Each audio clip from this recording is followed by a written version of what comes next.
And you can begin with me. We'll do 3 ohms before the opening prayer. So take a deep breath in and out. And inhale to begin.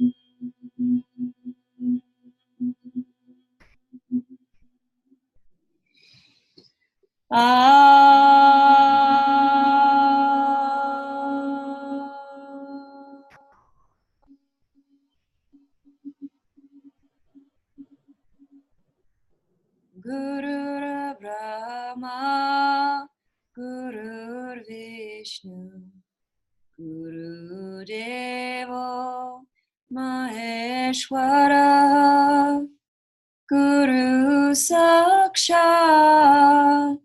Param Brahma, Tasmai Shri Gurave Namaha.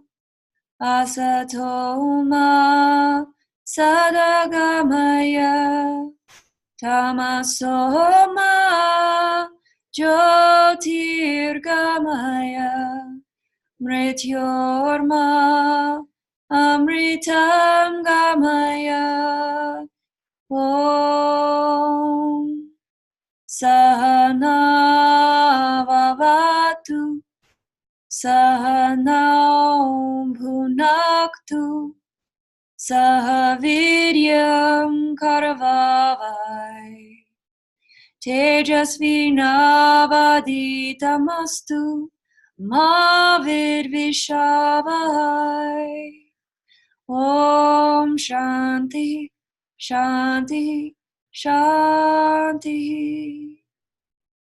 Om Purnamadaha Purnamidam Purnat Purnamudachyate Purnasya Purnamadaya Purnameva Vashishyate Om Shanti Shanti Shanti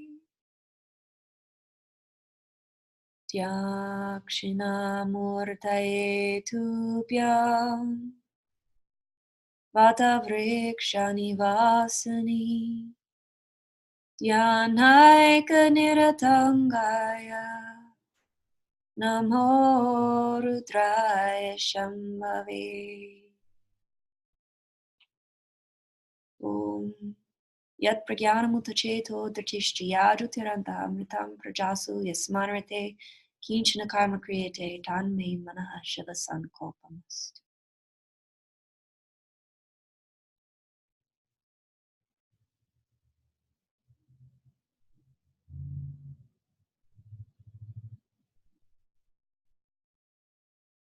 May our minds be clear and empty, open and receptive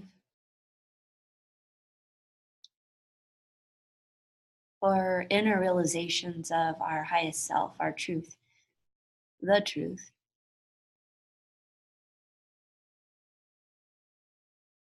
As we gather together and study these scriptures and our own lives, our own selves, may we offer our knowing, may we offer up our doer, may we offer up the things we've been clinging to that may have unwittingly kept us from seeing a broader perspective and deeper truth. May we do so with joy and with intention, with fervor. May we uplift one another. And may there be no ill feelings among us. Om Amen.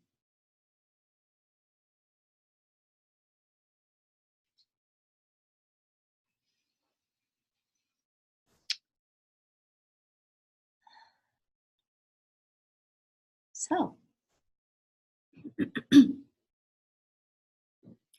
the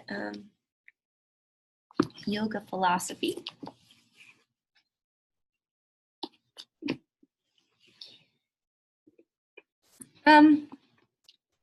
Last time, now you guys have learned a lot between the last time I spoke and today. But perhaps you may recall a little drawing I did. It was a triangle. Do you remember what was on the triangle? What was at the top of the triangle? It was about the goals of yoga. So it's like leading us to that pivotal moment of self-realization, health. Actually, it's even more than that. If that's possible. Yes and no. It's kind of like yoga is the processes and that we do to achieve yoga. So samadhi is something we practice to achieve samadhi. So yes. So the goals can be health of our physical body. It can be the evolution and the cultivation of a brighter, more refined ego, because we have to keep our ego in order to be in this world and interact. It's the medium with which we interact, right? But some egos are more refined than others. And then there's the spiritual awakening. And they are not one and the same. You can have spiritual awakening in a crippled body. You can have spiritual awakening with a very coarse ego. You can have a very refined ego and no spiritual awakening. They're not one and the same, but they all are things that you can receive from the practice of yoga. So if those are like the general goals or the where we can get to, the walls or the arrows that lead us there, does anybody remember what those are? The walls of the triangle. One is practice of meditation in particular, and the other is non-attachment. So practice and non-attachment, those are the walls. And then the foundation, which is most important to begin, are the 8 limbs of yoga. Do y'all remember what the 8 limbs of yoga are? Okay, what are they? Asana, yamas, asana. Join me. Help me. Yeah, ahimsa is one of the yamas.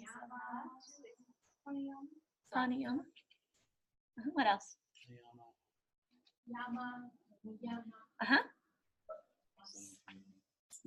Yama, niyama, asana, pranayama. What else? Pratyahara. What else? That's one of the niyamas.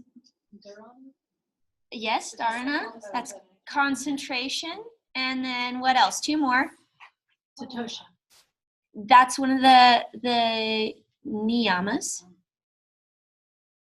Dhyana. Yes. What is dhyana? Meditation. Okay, and then the last one, you said it. It's Samadhi. Yes. Practice samadhi. To get to samadhi, we practice yoga to achieve yoga.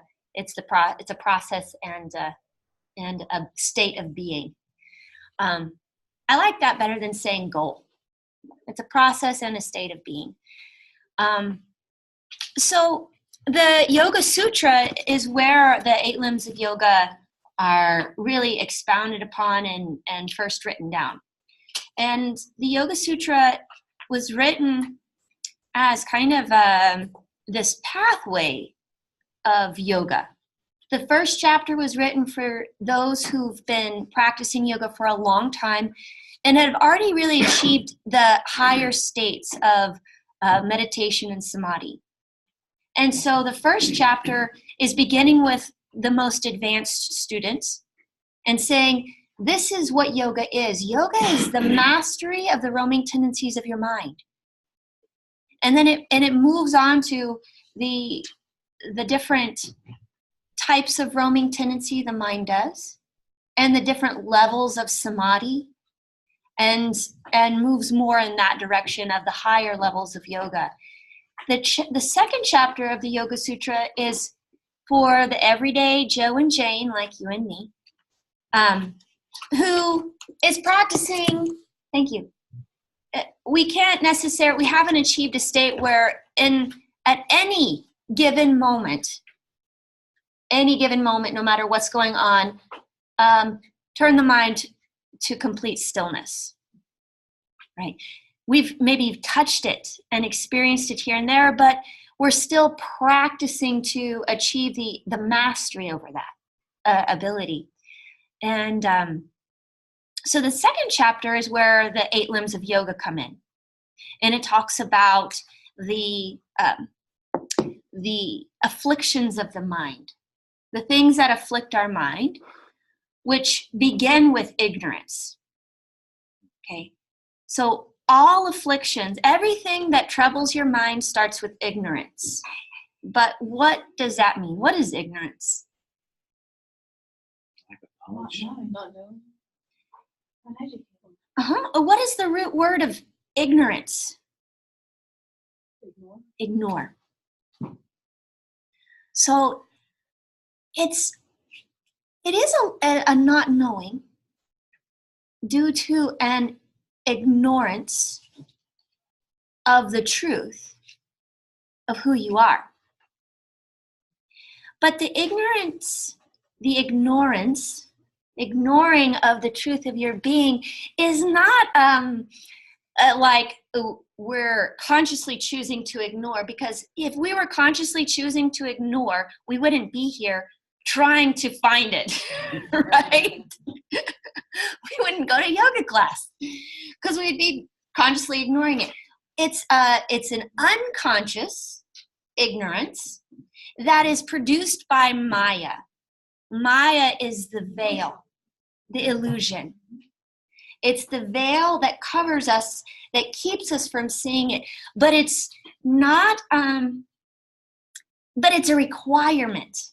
It is an absolute requirement in order to have human birth, to have this ignorance, this veil. And this veil comes as a blanket of compassion, not as a barrier or a wall of punishment that it can sometimes feel like when we're in this spiritual journey, longing for awakening and feeling like there's some gap, or some clinging on to what isn't really real, but we don't even know how to really let it go. The veil of Maya is this blanket of compassion. Have you guys ever wanted to do like lucid dreaming, where you like go to sleep and you try to wake up in your dream so that you can like not be bound by the dream but still stay in your dream? Okay, this is life. That's the life of God. I can't wait to go to sleep and see if I can wake up and stay in my dream, awake, so that I'm not living in my dream or being bound by it. It's like Christ said, to be in this world but not of it. You get to have an experience, but not forget that these experiences have no power to harm you. Nothing in this world has the power to harm you. Now, yes, your body can be hurt or harmed, and even your mind, but you're not your body and you're not your mind. Your mind is a repository of aversions and attraction. It's a repository of karmas, of memories, of imaginations, of facts, and of lies. But it's not the truth of who you are. So you're not your body and you're not your mind. But in order to play this game and to have experiences but not be bound to them, we have to go to sleep. And that is the veil of Maya. Go to sleep, and then there's this subtle impulse. There's an impulse innate in every human being, because we are that divine essence that is like ready and excited to see if we can wake up in the dream. There is an impulse to do that, and that is the impulse of desire for ultimate freedom and fulfillment, for spiritual freedom and fulfillment. So sometimes we can get into this world and it feels very hard and heavy and burdensome. But there's it is. But it doesn't stay that way. As you begin to release your identification with your story, the ego, with your likes and your dislikes, and do practices that propel you in that direction, propel you up those walls to that state of being. Okay? So the Yoga Sutra, and then the third chapter, is about the powers that can happen from practicing the 8 limbs of yoga. And the fourth chapter is about liberation. So the Yoga Sutras tell you the pitfalls of what can happen if you get caught up in your spiritual experiences and then start identifying, I am a spiritual person and I've had this experience and that experience and I do this. It's the same story as I am a CEO and I've run this company and I've done all these great things, right? There's pitfalls along the way that seem spiritual, but really are more grasping of the ego. And as you may recall, one of the yamas is non-grasping and non-attachment. So the Yoga Sutra gives you a guideline, what to do to overcome the afflictions of the mind. So all afflictions are based out of ignorance, the active ignoring, but the unconscious active ignoring of the truth of your being, of who you truly are. From that is born aversion and attachment and the fear of death. And what is the fifth one? The fifth affliction. We have ignorance, attachment, aversion, fear of death.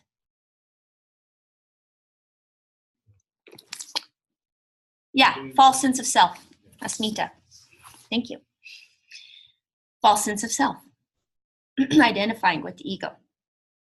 So in the Yoga Sutra, it says it gives you the 8-fold path to overcoming those tendencies so that you can master yoga, which is the mastery over your roaming tendencies, the mastery of your mind.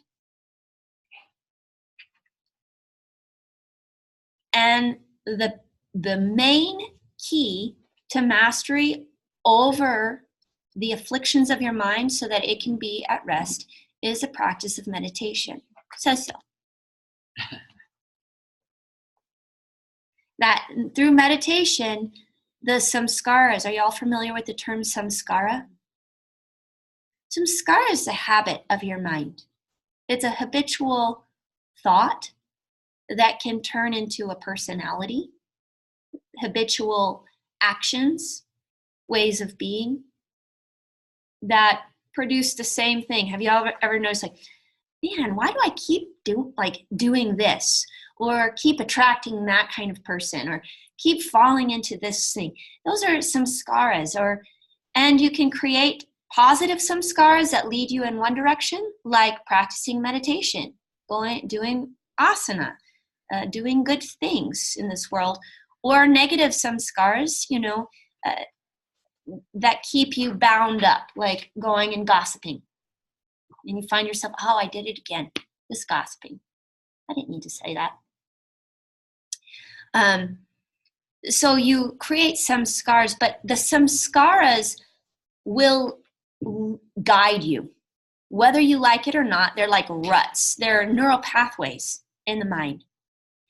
And through meditation, those neural pathways, the negative ones are, it says that they're burned up.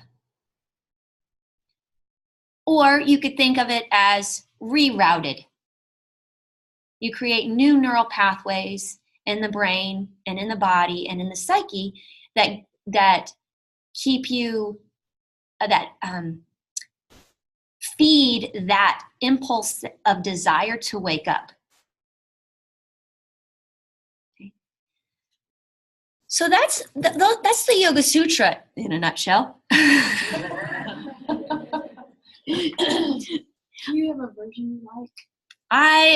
So my teacher's version I like, and his name is Pandit Rajmani Tiganayat, and you're welcome to take a picture of this.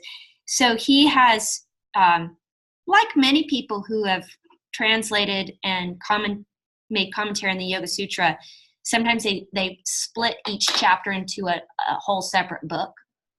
So chapter 1 he calls The Secret of the Yoga Sutra. Chapter 2 he calls The Practice of the Yoga Sutra.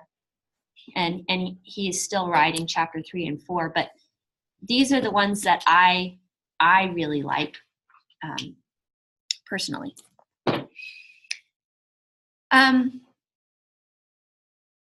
But the Bhagavad Gita, so this is like instructions, how to do it, what to meditate on, mantra, pranayam, asana, right?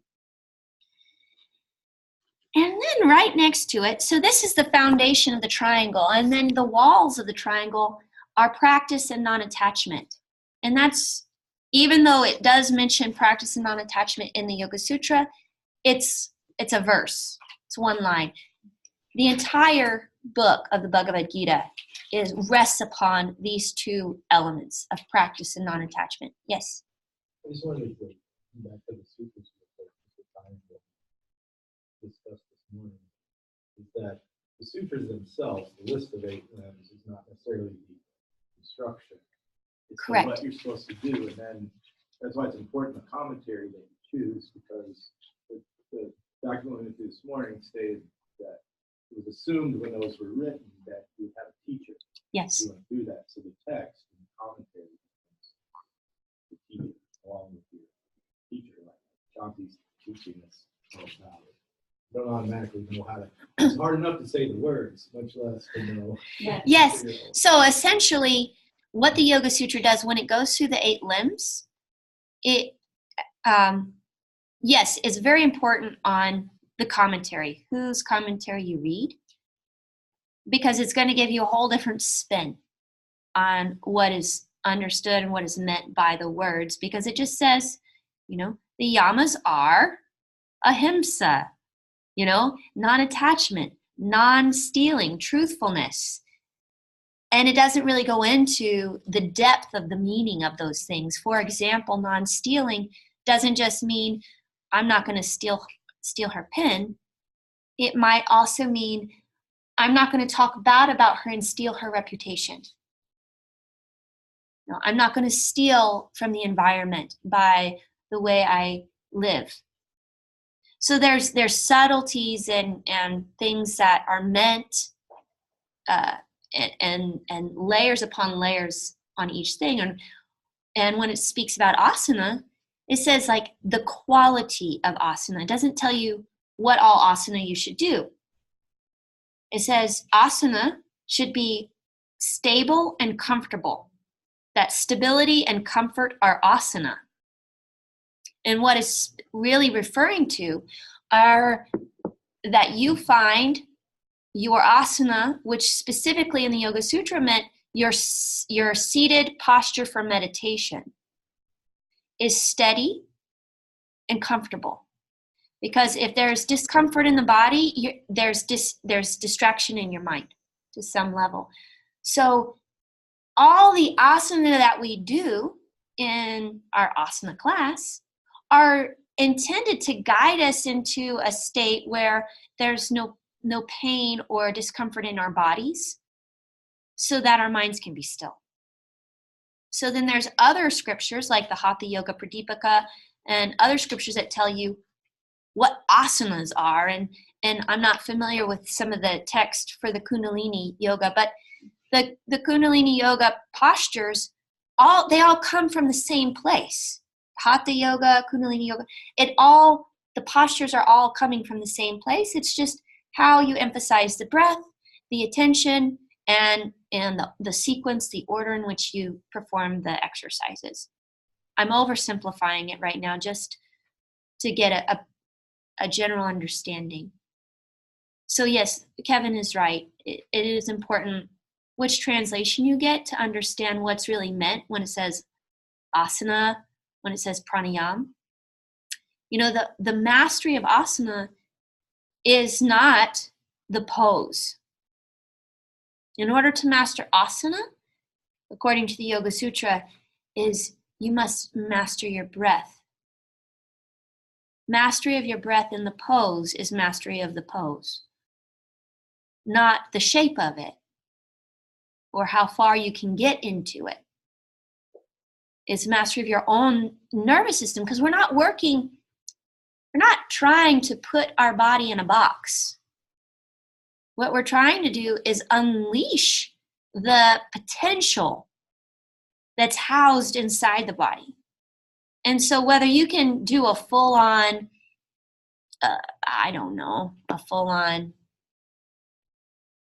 give me a funny pose, hard one. A full-on frog pose, or if you maybe just do one leg at a time frog pose, or it is not that important. What's important is that you start moving your body into a situation where you can master your breath, and that asana is intended. So your body is a map to your mind. Every part of your body is mapped out in your brain.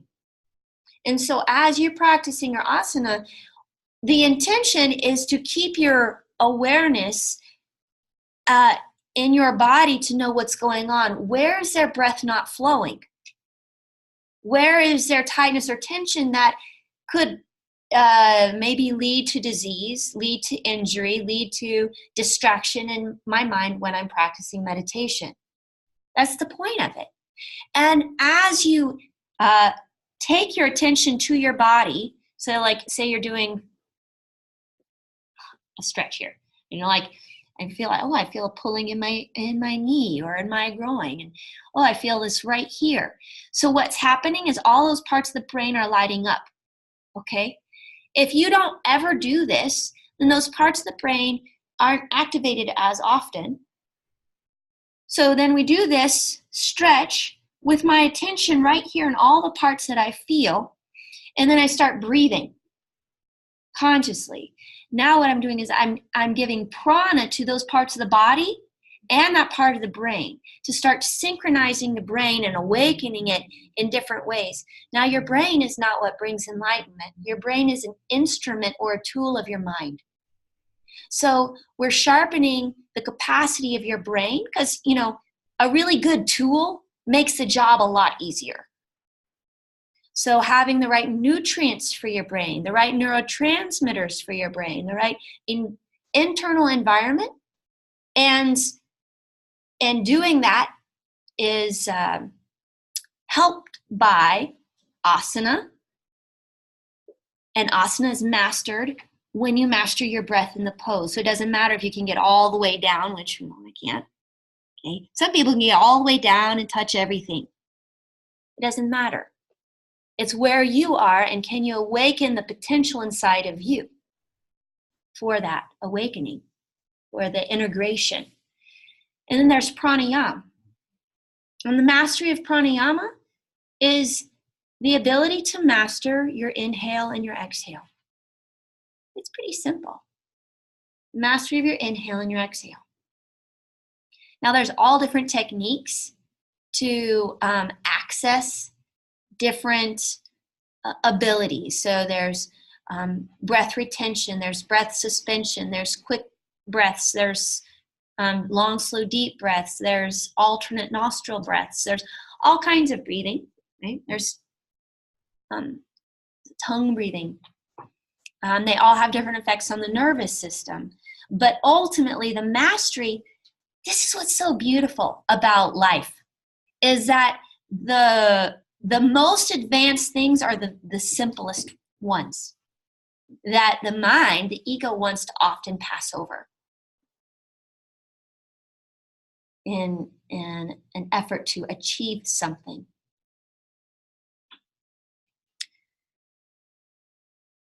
So when we look at the Bhagavad Gita, it's a whole different feel. The Bhagavad Gita essentially says, it doesn't matter what you do, it matters how you do it. And that is the whole teaching of the Bhagavad Gita. Doesn't matter what you do, it's how you do it.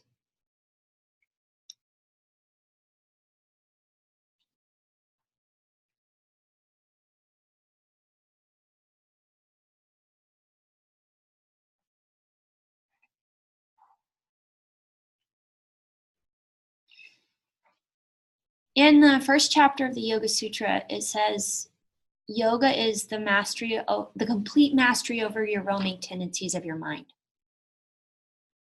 In the second chapter, it says that practical yoga, or the yoga of action, is self-discipline, tapas, self-study, swadhyaya, and surrender to God, ishvara pranidhana. Self-discipline, self-study, and surrender to God. Those three things constitute the yoga of action, meaning you're taking action to move toward that divine impulse, that divine desire for awakening.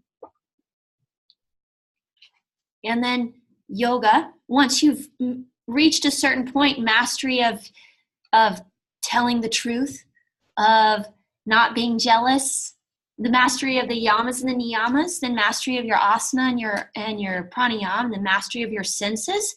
Then we get to the first chapter, mastery of the mind, and that is yoga, mastery over your roaming tendencies of your mind. The Bhagavad Gita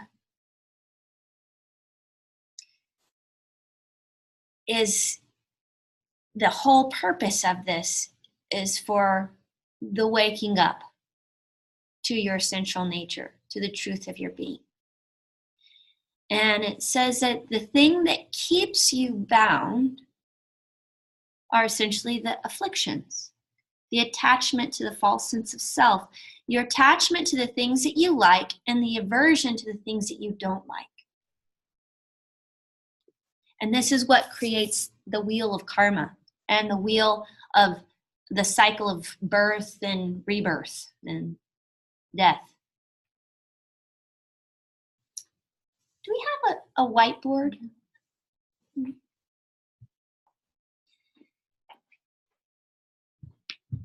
So if you remember, in the first chapter, we went over it kind of in depth, the first chapter of the Bhagavad Gita last time. It's a war. There's a war going on.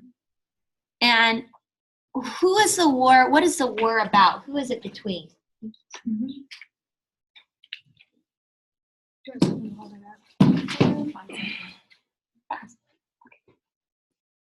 Who's the war between? You don't have to know the words, just like the idea. Two tribes. Two tribes, yes. Arjuna leads one. Krishna. Yes. Perfect, yes. Thank you. And does anybody remember what Arjuna represents? Us. Yes, us. Essentially. Arjuna represents the everyman. Did y'all ever read that poem in literature class, Everyman? Don't worry about it. World literature. Yes, Arjuna represents humanity. But it also, Arjuna represents the third chakra, the will center, the willpower, the self-discipline center, okay? Krishna represents Christ consciousness, represents this, your highest self, residing right here in the Agya chakra. Okay? Provides the insight, the intuitive wisdom, the discriminative wisdom that we all have access to. And they're fighting the demons, and they're actually their friends and their family, who represent, by their very names in Sanskrit, represent samskaras, material desires, greed, lust, anger, hatred, the need for power, the ego. The names of the characters in the story are those names. That's what they mean. And it's not a coincidence.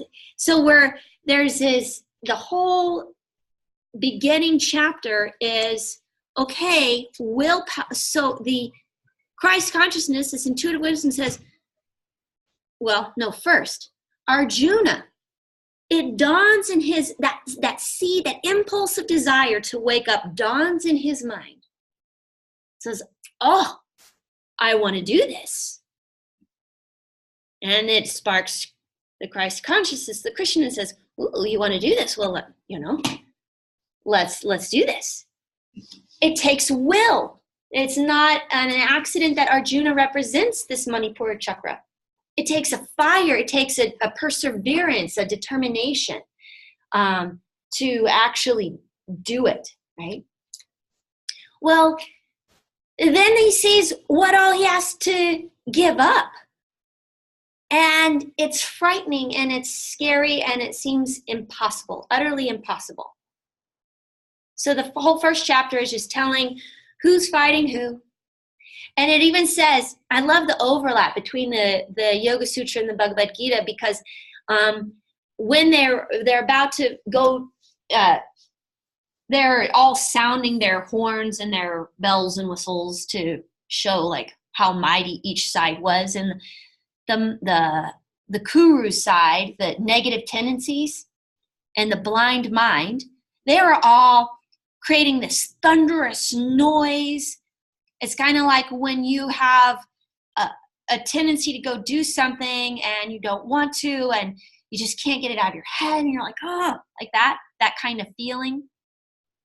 That's when that your tendencies, or the desire for something that you know isn't going to lead you in the direction you want to go, is really up in your face. But then you have the other side, the side of the chakras, the side of the inner impulse for waking up.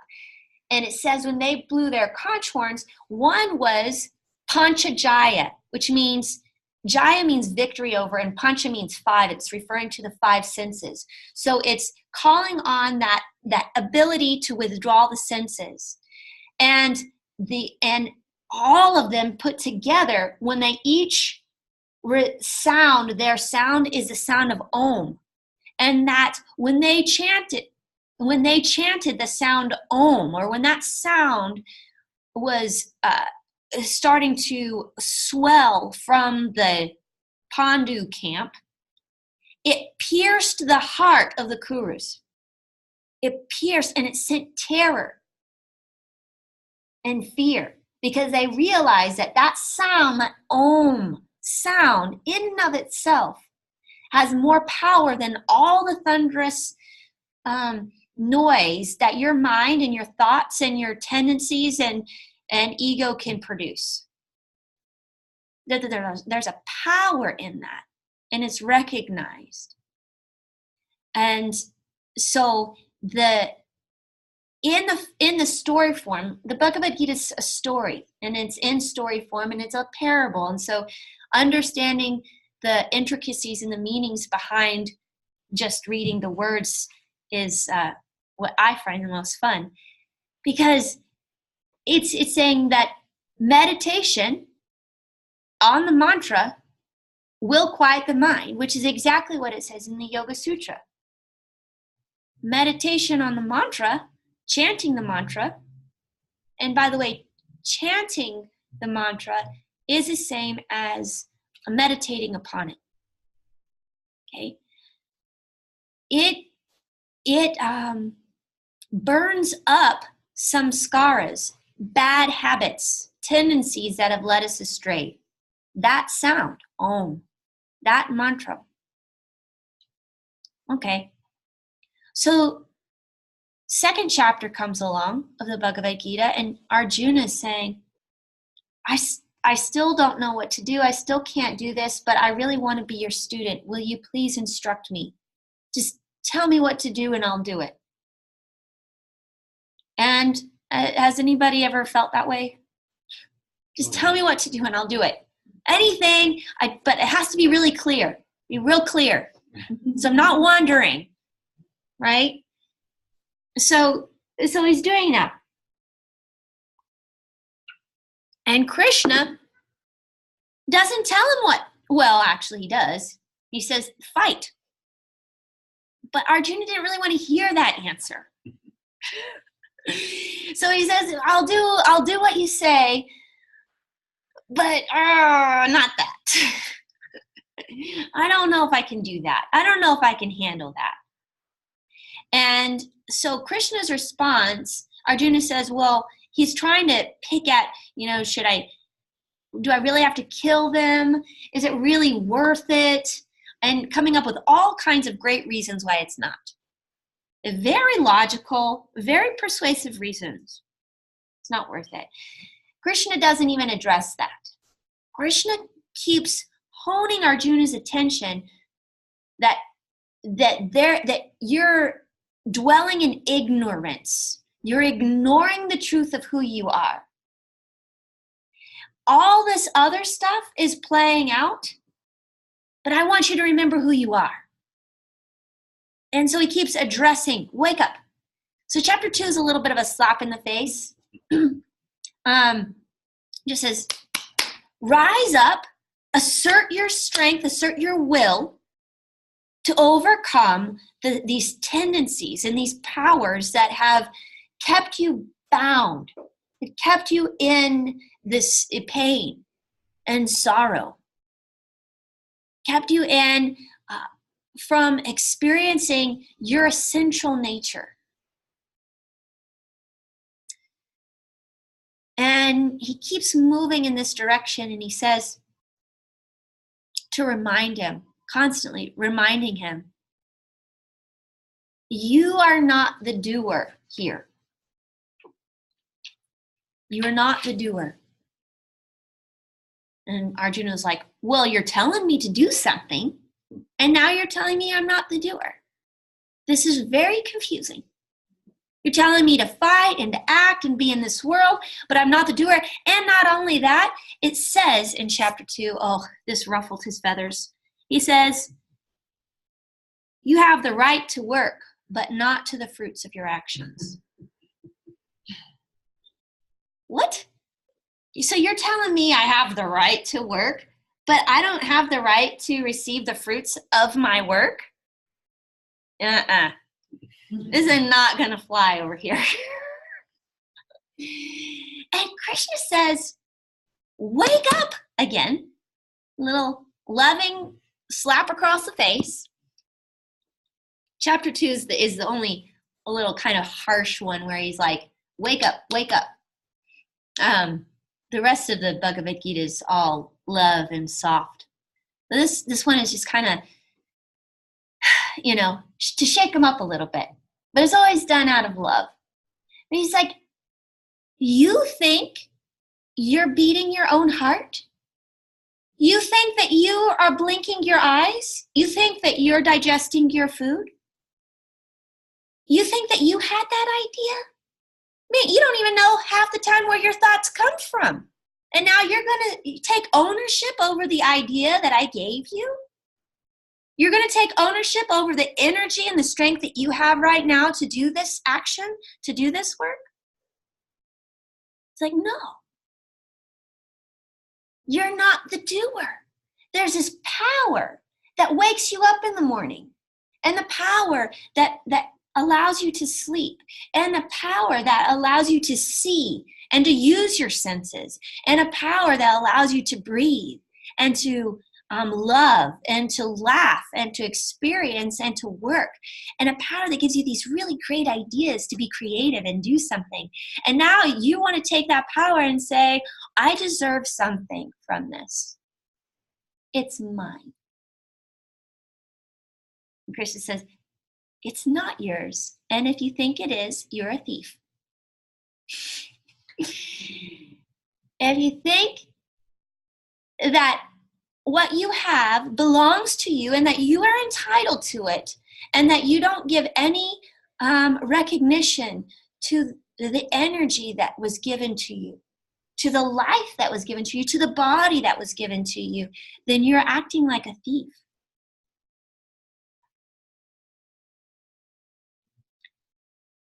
And so Arjuna starts to recognize, oh, okay. And all that Krishna wants for Arjuna is to wake up, because he's in pain. He's in confusion.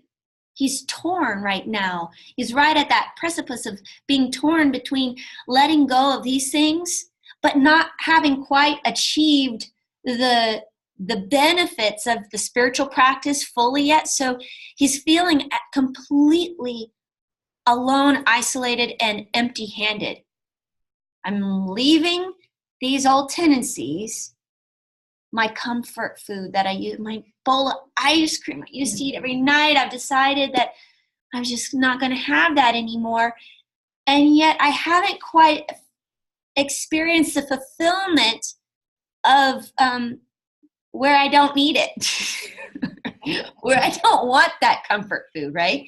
And so there's this, he's right there at that point where both worlds, the material world and the spiritual world, he can't touch him.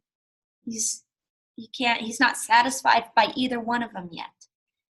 So in that state, and all that Krishna wants, all that our highest self wants, is to push you over the edge so that you're not stuck in that state for very long. But that requires a little bit of oomph, a little extra energy to get over the hump and dive right on in. And so Krishna,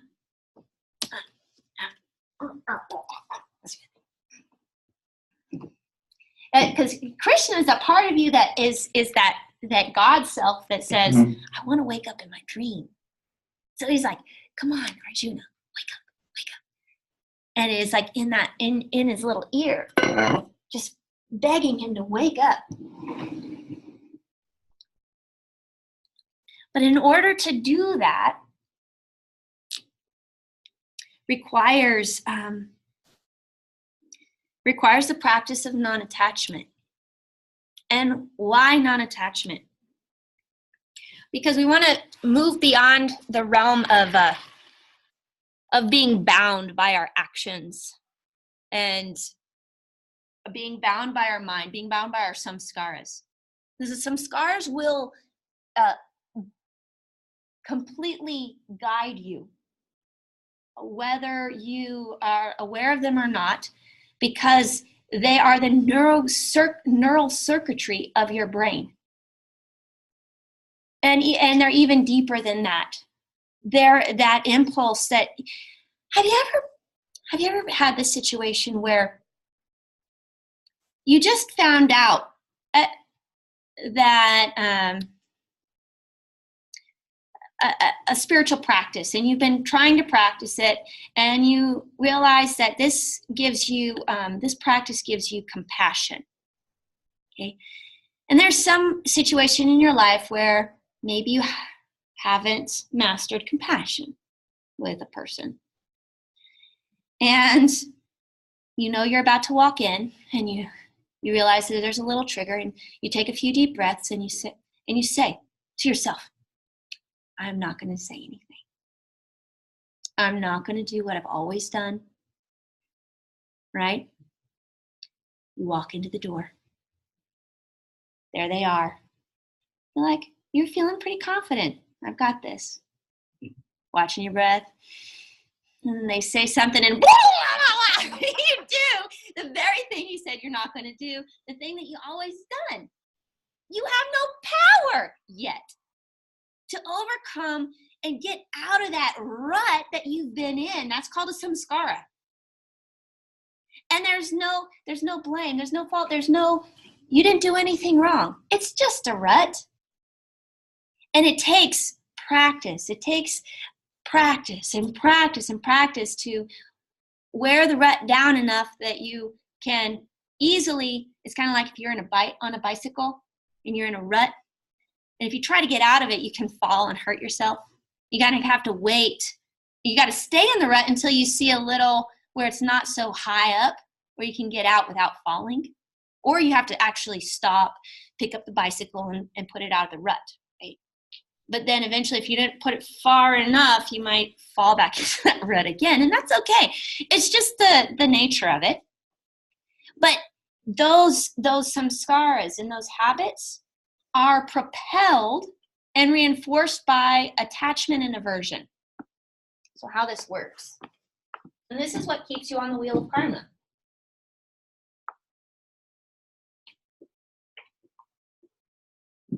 Karma is just cause and effect. Okay? So the wheel of karma, you have action.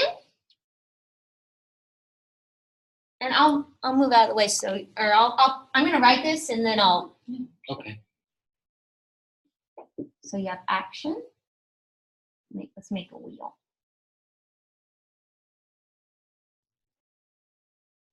And then you have results, essentially.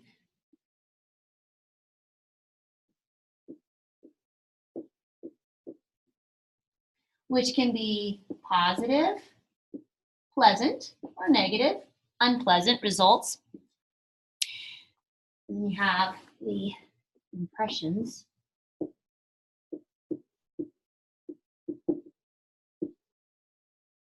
In the mind. Action. Results. Impressions. Then you have motivations.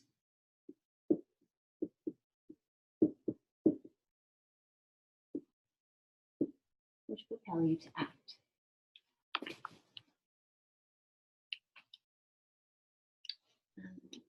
Desire. Aversion.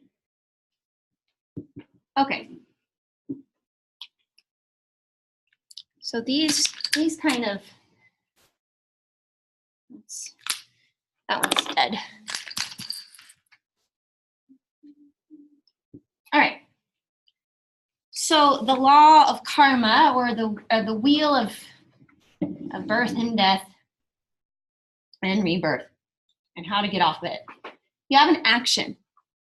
Okay? That action produces a result.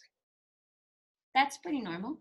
Well, that result, you either like it or you dislike it because it was either pleasurable or painful. You know? And that can be subtle.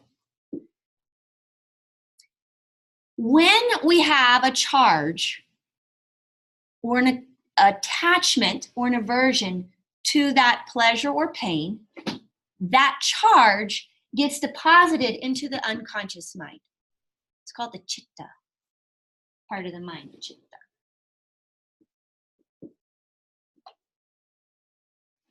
Okay. This charge and impression that gets put in the mind creates a desire or an aversion to that.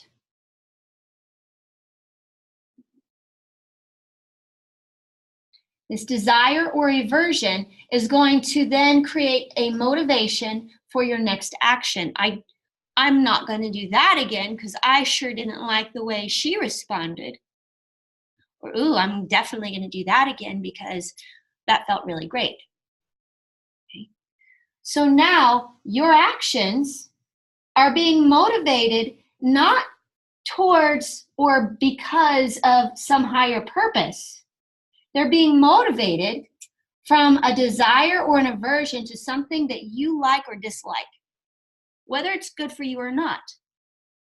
For example, maybe you do some practice teaching, and you go and you practice teach in front of Kevin and Dr. Rollins, and they give you some very helpful feedback. But it might not be what you wanted to hear. And so you don't really like, because now you're standing up in front of people and they're saying, well, you could have done, you did this great, but, you need to work on this. And maybe you thought you had done pretty good, and now someone's saying that you didn't do very good. And so now you don't want to get feedback anymore because you didn't like the way it felt. It felt embarrassing. It felt, whatever, right? So then what happens? That feedback is good for you. It's going to make you a better teacher.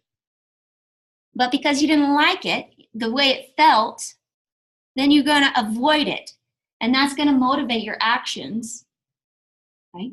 And it's going to keep you on this cycle because that action is going to have a result that you're either going to like or dislike, which is going to put a charge, deposit it into your subconscious mind, and then motivate your next action. What Krishna keeps telling Arjuna is saying, look, act not for yourself. Act for this higher good, for this awareness. Make your actions be unified and your mind be unified because everything you do is propelling you towards waking up. So this whole practice of non-attachment is to become less attached to experiencing the things that you like and not experiencing the things that you don't like. We want to reduce the grip, the grasping for experiencing the things that we like, and release the grip for not experiencing the things you don't like. Does this make sense? Mm-hmm. It's that attachment to having to have things the way you want them and the way you like, whether they're good for you or not, and avoiding the things that you do not like, whether they're good for you or not. That creates a charge in you, a memory. And it's that memory, it's that charge which keeps you on this cycle. Why? I asked Panaji this question. I didn't understand how it could be that, my understanding is when I die, my soul gets reunited and I dissolve as a personal me. My body and my mind get left, and I'm one with the whole. So how can there be like this birth and rebirth with like years of karma? What happens, and it talks about this later in the Bhagavad Gita, is these impressions, these charges in the subconscious mind, they tie the mind to the soul. They bind the mind and the soul. It's a charge. It's like an electrical charge. It's a current, like a magnet. So that as the body dies, there's a portion of the mind that stays intact and like a magnet to the soul as it gets reborn into another birth. And then those subtle impressions rise to the surface and start to motivate you to do certain things based on the same impressions that were there the last time. The way to get off of the wheel of karma is right here. in the practice of non-attachment. To be okay in pleasure or pain. It's called equanimity. To be okay in success or failure. To be okay whether you're in a sattvic state of mind, feeling very connected, or in a tamasic state of mind, feeling depressed. Okay?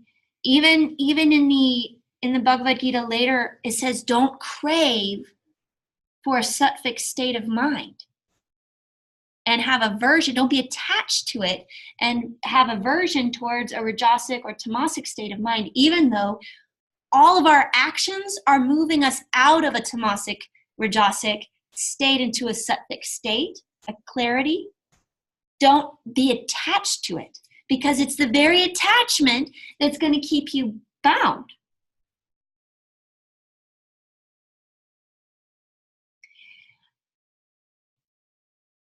And on top of that, this action that we start to do, when it's perpetuated by the aversion and the desire, then you are acting solely for yourself, for what you want or what you don't want, just for you. And it doesn't matter whether it's good for the environment, and it doesn't matter whether it's good for anybody else or not. You know, you're acting just for you. And it says it's a beautiful part in chapter 3. He says, let me find it here.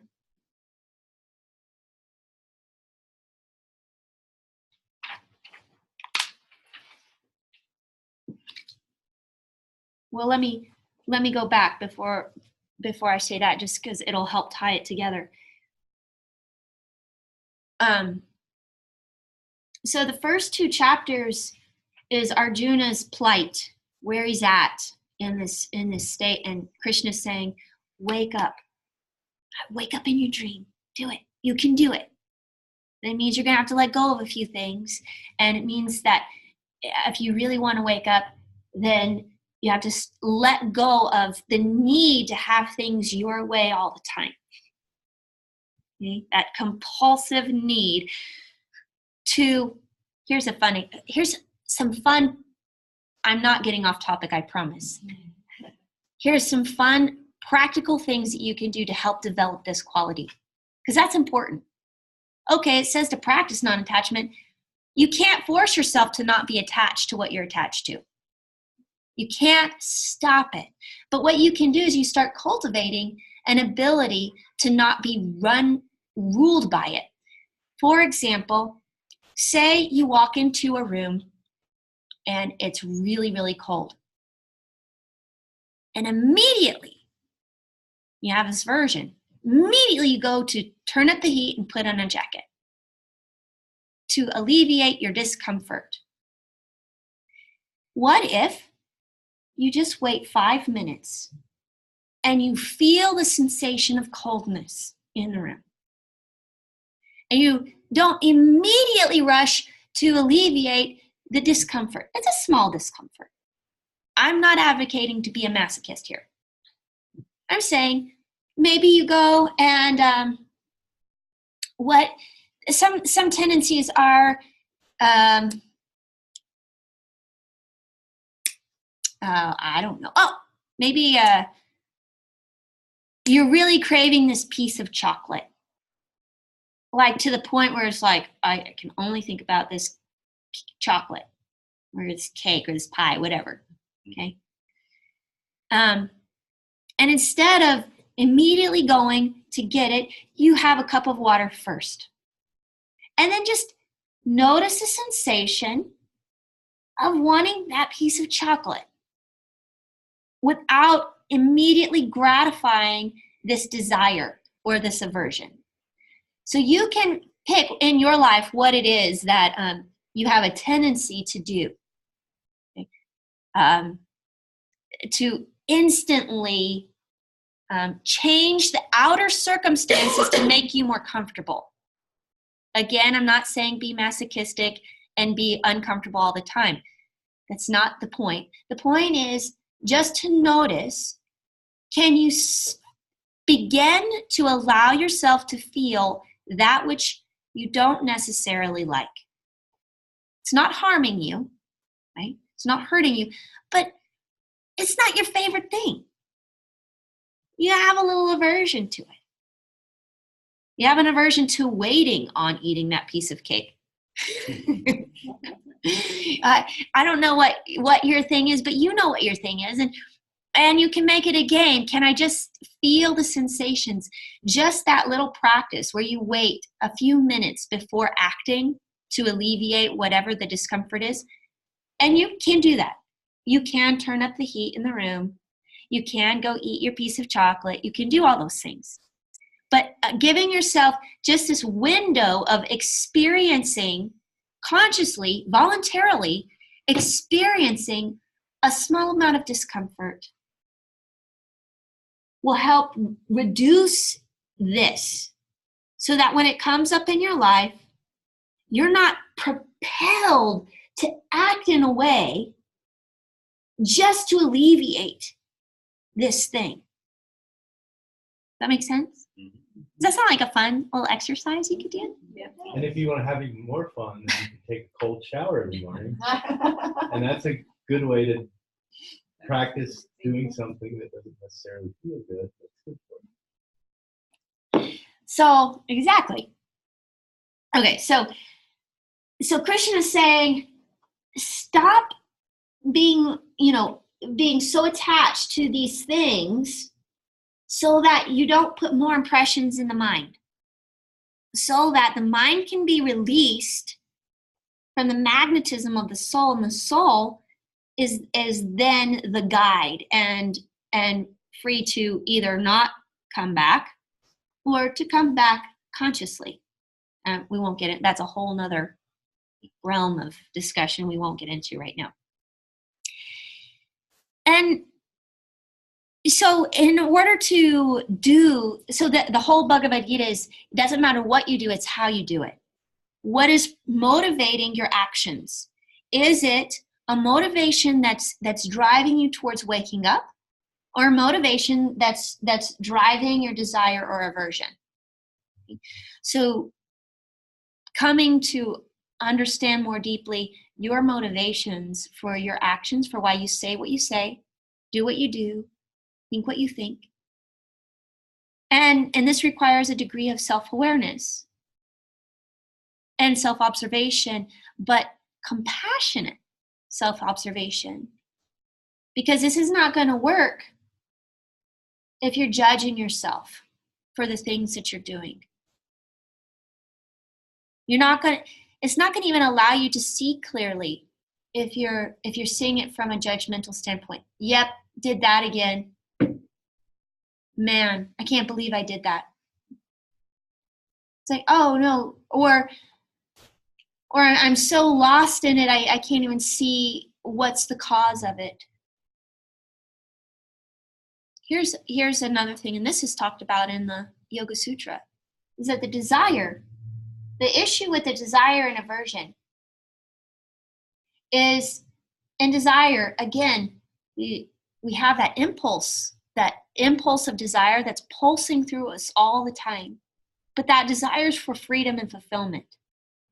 When we turn that same impulse towards the comforting yourself, the ego, then this desire will always create anger. Because desires will either not get met. The only thing that produces anger is you not getting what you want. There's nothing else. You get mad because she did that. You didn't want her to do that. Whether she did it to you or did it to somebody else. Right? You get mad because he didn't do that. And you wanted him to. So every source of anger stems from an unfulfilled desire. But not the desire for freedom, a desire to have it the way you want it, regardless of whether it's leading you to a higher state or not. Okay? So anger creates confusion in your mind. And this is straight from the Yoga Sutra. The anger creates confusion in your mind and a forgetfulness of the cause and effect, the forgetfulness of how you got there.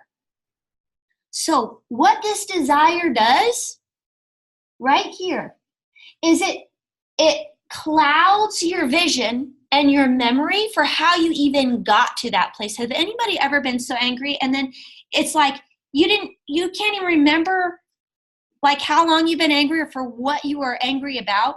Maybe you can still, but to some degree it's just like, wait a minute. Or you've been in a conversation and you're like, we were talking about this and now we're talking, how did we get here, right? Same thing happens with anger. It clouds the mind. It makes it forget how it even got here. So it makes you forget your motivation, the action that you actually took to participate in whatever it is that you're angry about, and the desire that is missing. Your whole anger is stemming from you. What you're mad about them is really coming from you. But it clouds all that. It makes us forget all of that. And then we feel stuck. And then what do? We try to do something to make us not be angry anymore or alleviate the situation or remove ourselves from the situation in a way that just to cope. Okay? So Krishna's urging Arjuna, you're not the doer. You're not the one that is giving yourself life, all these great ideas, all this strength. So stop trying to act in a way that takes credit for it and demands that you receive the benefit or the fruit of that for yourself. Because all of life is meant as an act of service. All of life. And this is where it talks about this in chapter 3. And this verse is about selfless service or karma yoga. It says, where is it?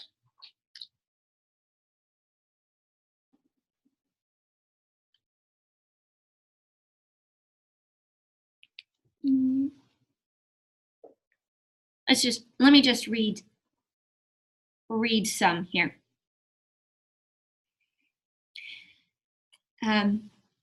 So in the Bhagavad Gita, as Krishna is saying, doesn't matter what you do, it's how you do it. It's the intention from which you come in your actions.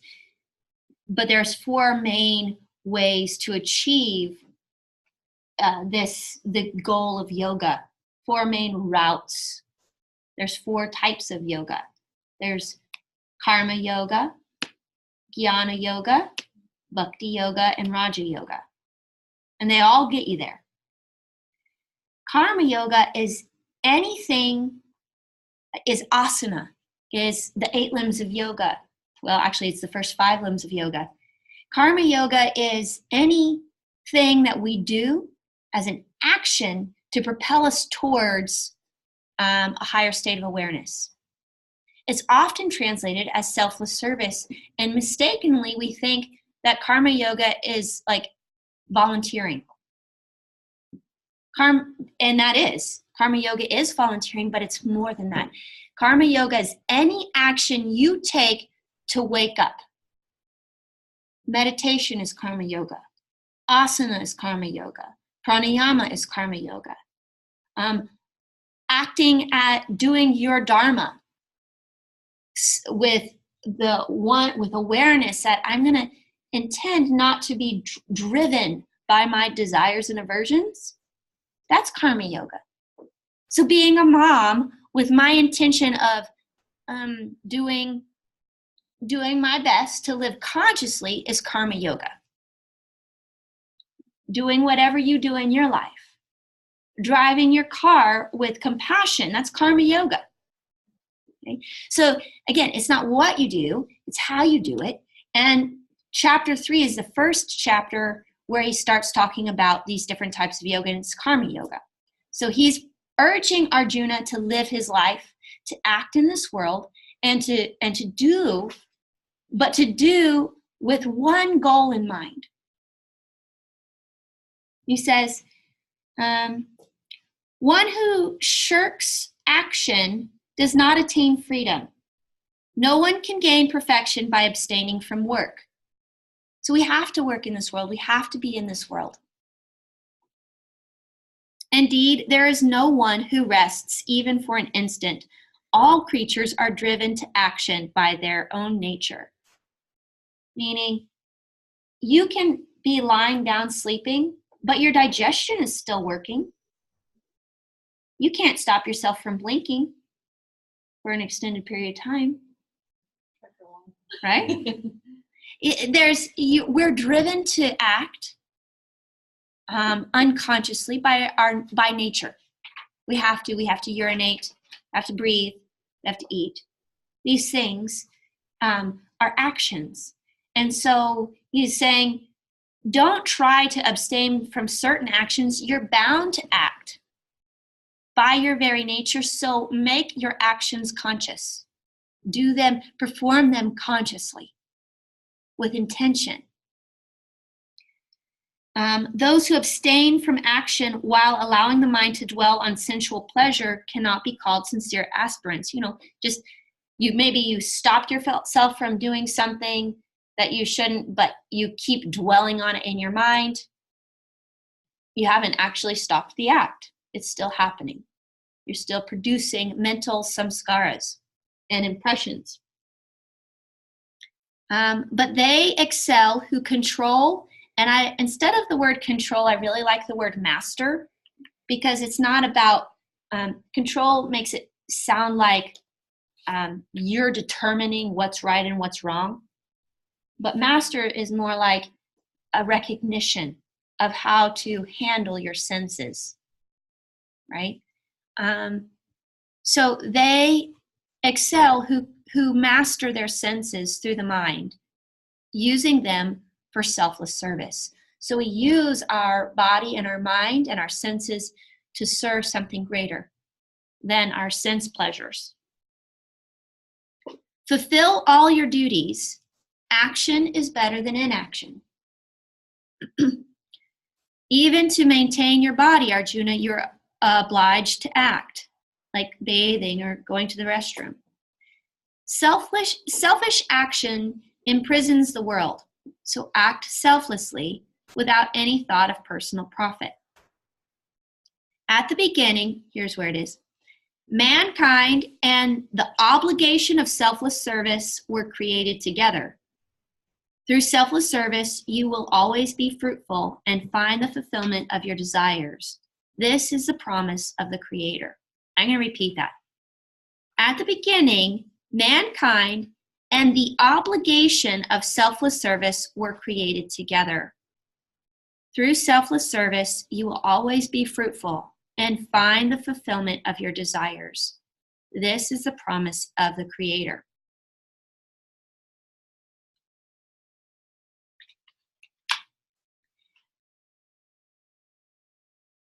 So it's not just talking about humankind. It's all of creation, all of nature. The law of creation and selfless service are bound together. The way this works is the trees, they exhale. They happen to exhale oxygen and inhale carbon dioxide. It is by their very nature, their own very breath gives breath to all oxygen-needing creatures on Earth. So though they're breathing to stay alive, their breath is serving, it's selfless service. It's the service that it's benefiting all beings.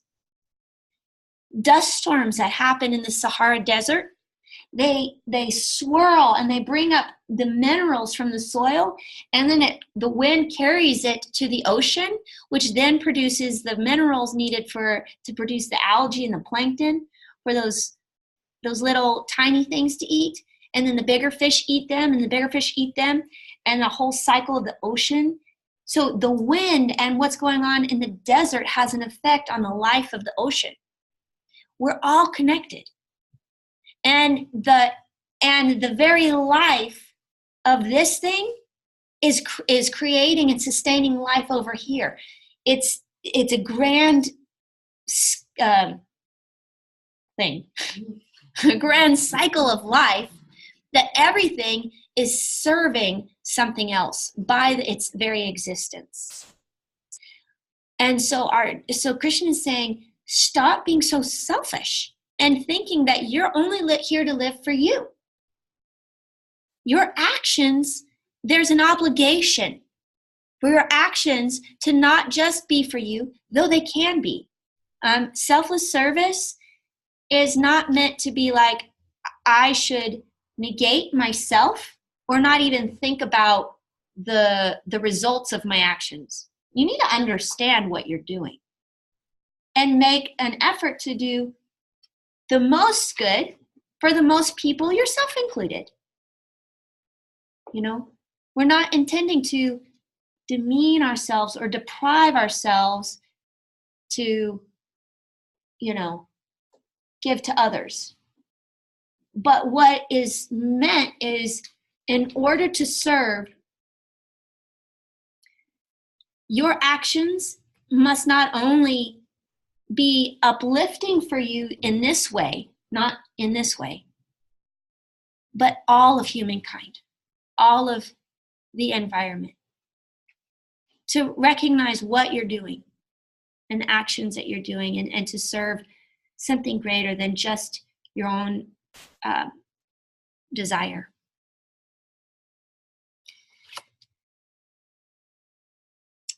The spiritually minded who eat in the spirit of service are freed from their sins, and sins means error, are freed from their errors. But the selfish who prepare food for their own satisfaction eat sin. They eat their errors. Living creatures are nourished by food. Living creatures are nourished by food, and food is nourished by rain. And the rain itself is the water of life, which comes from selfless worship and service. Okay. So it's saying living creatures are nourished by food. The food is nourished by rain. The rain is the water of life, which comes from selfless worship and service. How does the water of life come from selfless worship and service? This doesn't make any sense. Does it make any sense to you? Can you figure it out?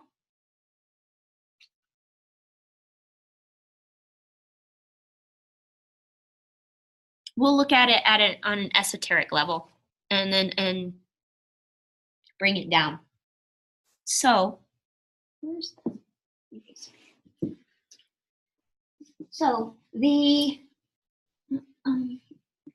it was just talking about food, that those who eat in the spirit of selfless service, who eat in the spirit of service, are released from error, or released from their misunderstandings, their old habits. But those who prepare food and eat for their own desire, selfishly, they eat sin. They eat their own habits and misunderstandings. And then it goes into this whole thing about this cycle of life, food and rain, and how our service creates rain, the water of life. So actually, I'll talk about it first in terms of an external tantric practice, and then move it into an esoteric practice. So the word that was actually used here for the word selfless worship and service is called yajna.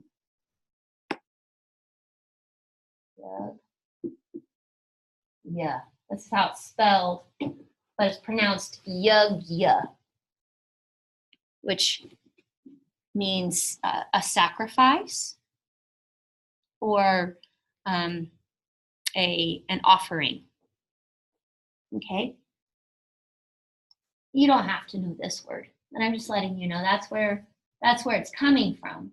So this is why I know what it's referring to. Well, I know why because my teacher taught me. But why anyone knows why, because of the words that was used. Okay, so this is these are logs. And then there's a little fire. Okay, so yajnas were often performed in tantric yoga as fire ceremonies or fire rituals. And so they're sitting around, they start the fire and they do mantras to awaken the fire, the Agni, and the Shakti in the fire. And then they throw on ghee. It stokes the fire. And then they throw on herbs and spices, very specific ones like sandalwood and rose petals and lotus seeds, and along with the mantras and the intention. And this flame, this fire starts to produce smoke. Well, this smoke has the qualities not only of the mantra, but also of the herbs and the spices. And that smoke is what goes up and creates the clouds. And the clouds are what produce the rain, the quality of your rain, which nourish the food. Then the food nourishes our body, right? Well, if you have fires, you've seen like when they burn rubber, like tires, creates like this nasty black smoke, which then goes up. It creates clouds too, and then it creates rain, like acid rain, which then deteriorates the soil, makes it not able to produce food, and then we have frowny faces. Right? So the quality of what we put into this fire determines the essence or the smoke that comes up from it, which determines the rain, which nourishes the food, which nourishes our body. So that's what it was referring to as far as these. And this practice is a form of selfless service. It's a karma yoga because why? Doesn't matter what you do, it matters. It's how you're doing it. You're offering your time and your energy, your attention and intention to offer mantras and buy the spices and the herbs that are supposed to go into it so that it creates an uplifting environment for all. The esoteric meaning, why is it talking about that, is because internally we have our fire of digestion. What we eat and what we put in the fire, if we eat as a form of service to that inner fire, it's called Agni Jata Veda. This inner fire of wisdom that gives you your life. If you have a fire, you can smother it by dousing it with certain things. Too much water, too many logs, too much, dirt. You can smother your fire.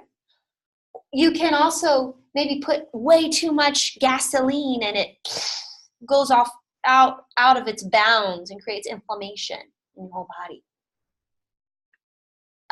Or you can eat in service to this Jata Vedas, this Agni. Agni means fire, but it's a specific kind of fire. It's the self-illuminating fire of knowledge and wisdom, a fire of transformation and healing. And you use your food in service to that. So you maintain a steady flame, a steady level of consciousness, steadiness. That's what we're looking for in asana. It's what we're looking for through our pranayama and through our meditation. It's a steadiness. So what we eat matters. And how we eat matters. Are we eating to like the comfort food just to satisfy, to maybe move towards one way of feeling or away from this other feeling of loneliness or lack or emptiness? Or are we eating to in service of our inner fire, for illumination? And what you eat will change the acidity in your blood. It'll change your urine, which then goes down into the earth and then comes back up into the rain. So what you eat actually affects the rain. What you eat affects the food that's grown. It's amazing. How we live affects everything else. And this is what Krishna is trying to get into Arjuna's mind, because he's not making the connections that it matters. And that when we eat from a selfless way to serve something greater than our own desires, then we are serving one thing.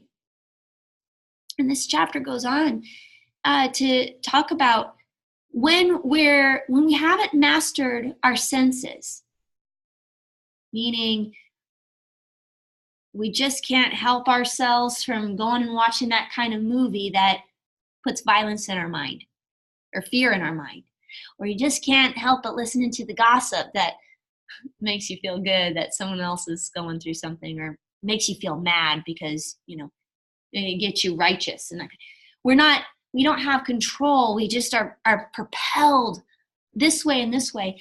What it says that our energy is dissipated because our minds are scattered. Maybe we want to do this, but we kind of want to do that, and we kind of want to do this, and we don't know which decision to make. It's because we're not focused on the one decision, our single pointed focus of achieving enlightenment, awakening, the knowledge of our highest self. And so we get confused, because if that's your one goal, everything you do, and it doesn't matter what you do, are leading you there. So you're not bound up in confusion on what you should do or not do. Because there is a type of relaxing around the anxiety of, I don't know why I'm here or what I'm supposed to do. Krishna is urging Arjuna to soften that fear and that gripping and the anxiety by saying, it doesn't really matter what you do. It's how you do it and why you do it. If you're seeking me, you'll find me. You can be seeking me through filling up somebody's gas tank. You can be seeking me through the way you eat. You can be seeking me through the way you look at somebody or the thing you say. It doesn't matter. By teaching yoga or by, going roller skating. Anything you do can be moving you towards that, so that nothing is ever a distraction for you. Nothing is ever taking you off the path, even if on the outside it might look like it. Because the whole point, Krishna's whole point, is to reduce Arjuna's fear, open his heart for realization that this world is filled with all kinds of things, but if you have your focus, then your energy is going to be more concentrated. And then you don't have to worry so much. You don't have to second guess yourself. Doubt. Self-doubt is one of the biggest challenges to get over. The self-doubt.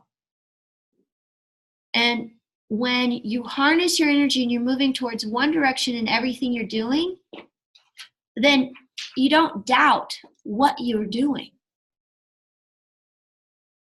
Because you know why you're doing it and the underlying thing, and that will carry you further than all the rest.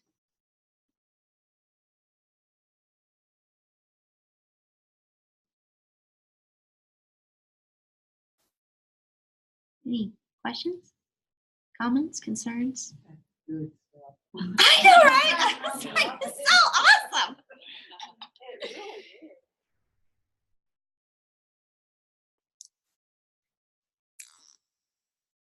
Your yoga practice is selfless service. Any action you do with the intention of waking up is selfless service. You're serving the self with a big S.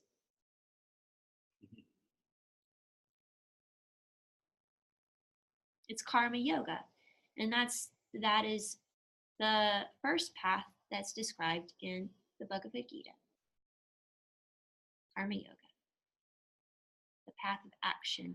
To stay in this world, to stay in your life, to be engaged in a way that doesn't distract you,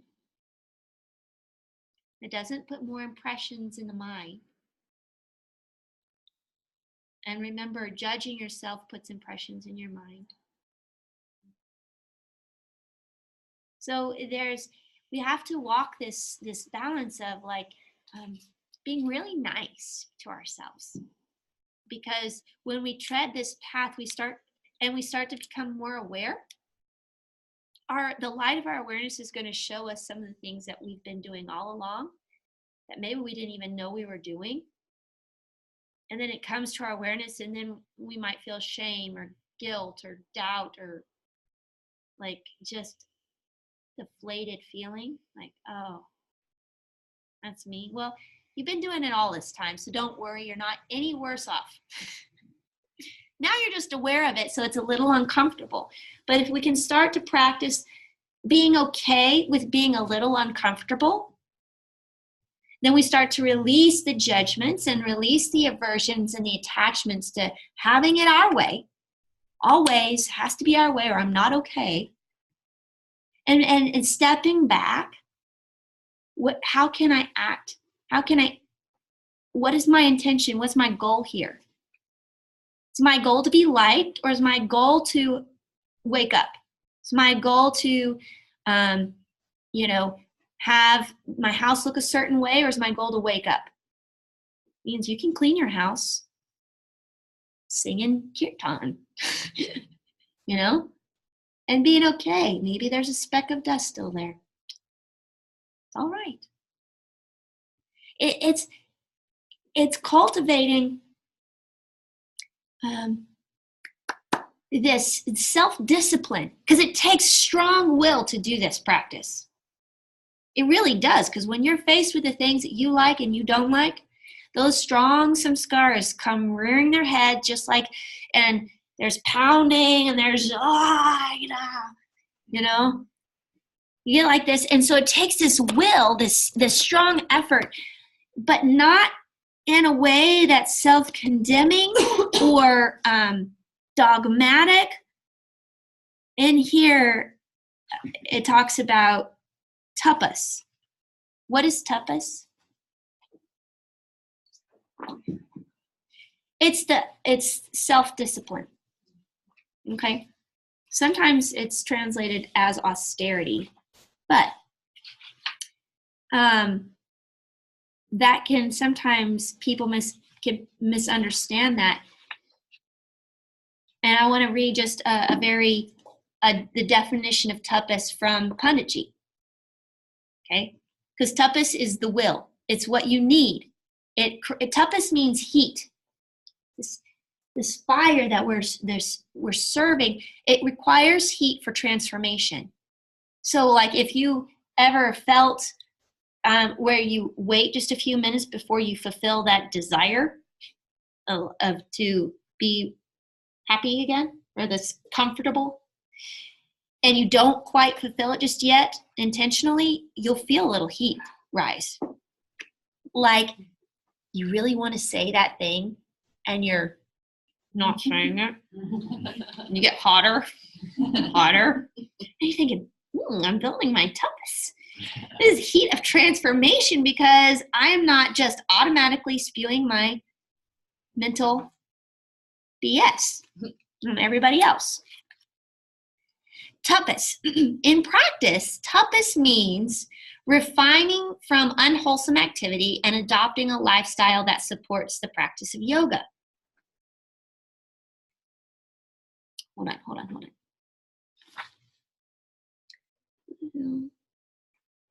Oh, this is so good. Hold on.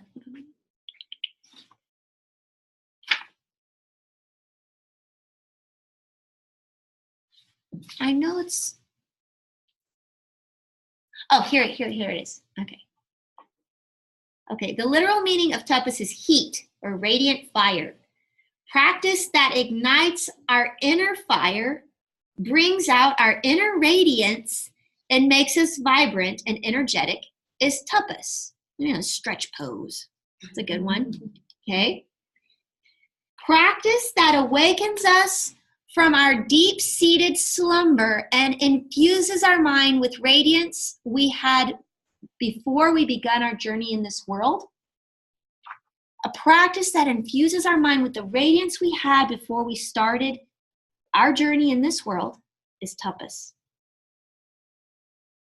Practice that enables us to recapture the joy and spontaneity of childhood and the enthusiasm and stamina of youth is tapas. Practice that fills us with vitality and with the enthusiasm and courage to discover the unknown spheres of life, the truth of your being, is tapas. So this practice, this will, this strength, this self-discipline is not to make you rigid. It's to make you spontaneous, vibrant, radiant, joyous, enthusiastic, and courageous to face these things called discomfort and let go of our attachments. All right. We can have a break. Thank you. You could read that last paragraph a few more times. I know, right? Yeah, I will.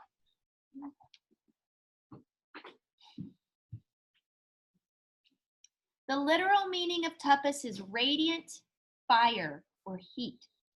Practice that ignites our inner fire, brings out our inner radiance, and makes us vibrant and energetic is tapas.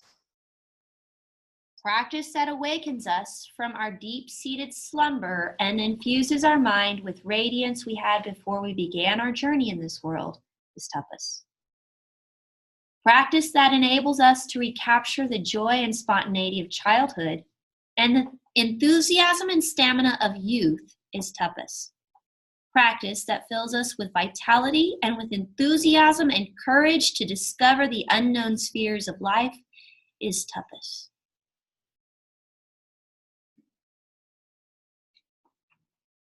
So would you say that the tapas is then what you're talking about at the beginning, where that push to get you between those two places? Yes. Where you have you Yeah. have your foot in either one yet? Yeah. Okay. Exactly. Is to think about Arjuna. Arjuna Yeah. represents the will, which represents the Manipura, which is the fire element, the fire of digestion, the fire of illumination, and tapas is radiant fire, is that heat. Tapas is the heat that comes from this fire. The fire is known as Agni, the Jata Veda, the Agni. That's the fire, but the heat radiating from that fire is tapas. Is the practice that create the heat, that stoke the fire is tapas.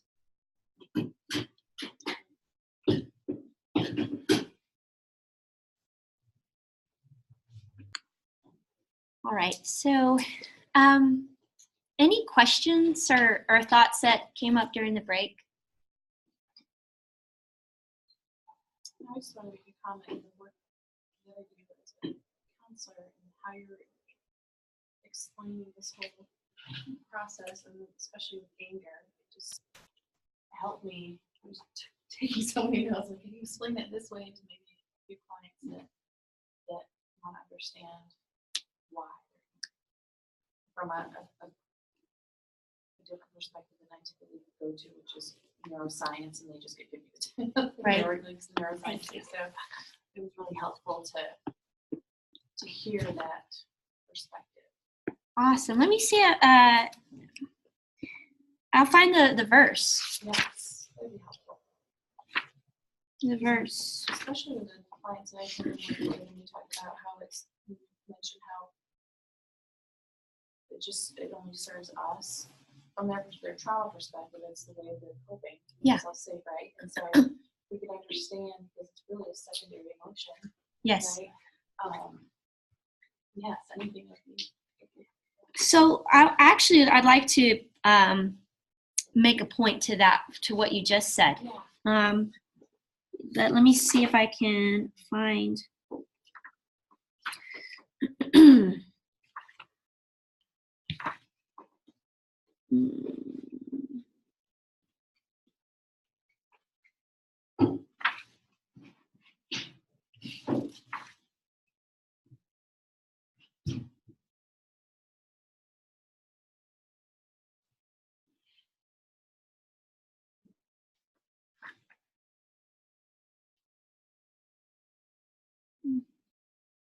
So good, guys. You've got to read this book. It's just so good.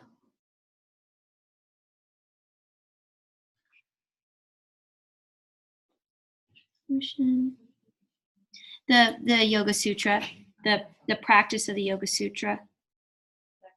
They're both very good. I highly. Should we start with the first one? You could start with either. I'd actually start with the second one. The practice.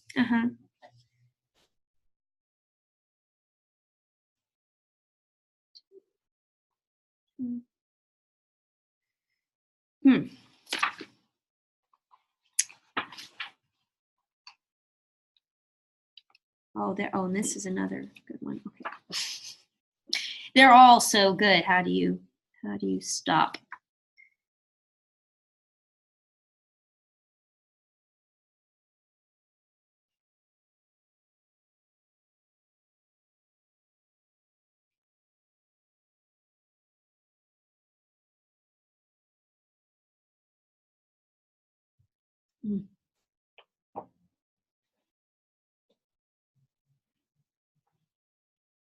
Okay, so then it goes into yamas and the niyamas.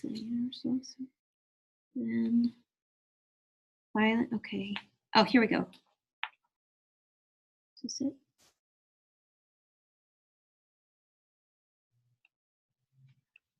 Let's violence and other are afflicting thoughts. We put these thoughts into action by ourselves.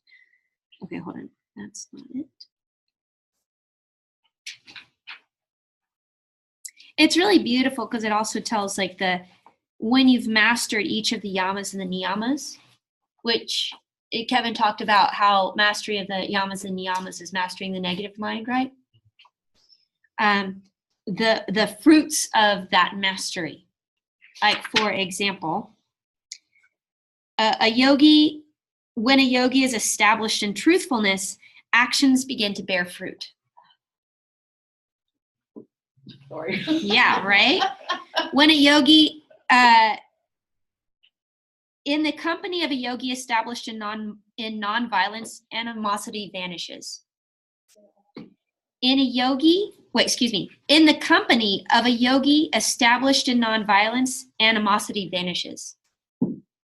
Just by their presence.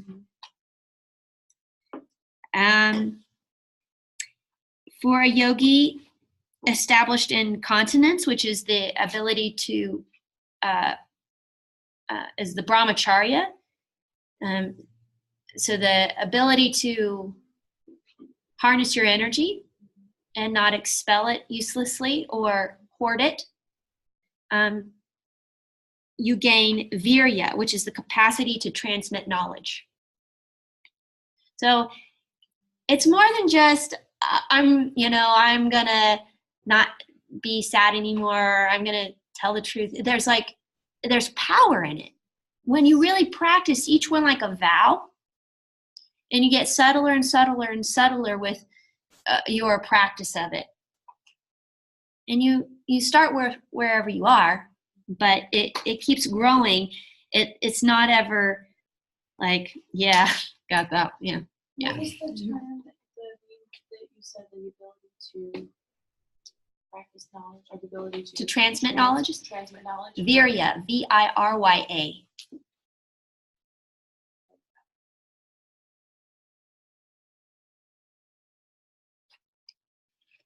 Oh. Oh gosh, guys, it's so good. Okay. You'll not be able to stop reading it. Then the veil over the light is attenuated. The mind is also qualified for concentrations, which leads you to meditation. Oh, okay. Maybe it's a secret.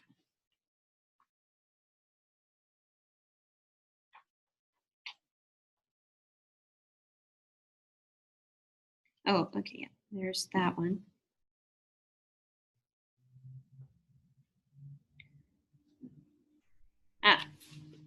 Actually, I mean, you could start with either the first chapter or the second chapter. I'm actually I wasn't planning on it, but we're gonna move a little bit into the Yoga Sutra based on just kind of what's coming up. So, in Yoga Sutra 131,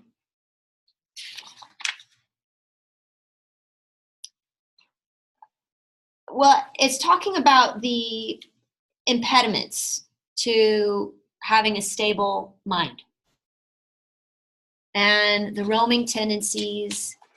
And then it talks about from the repetition of the mantra,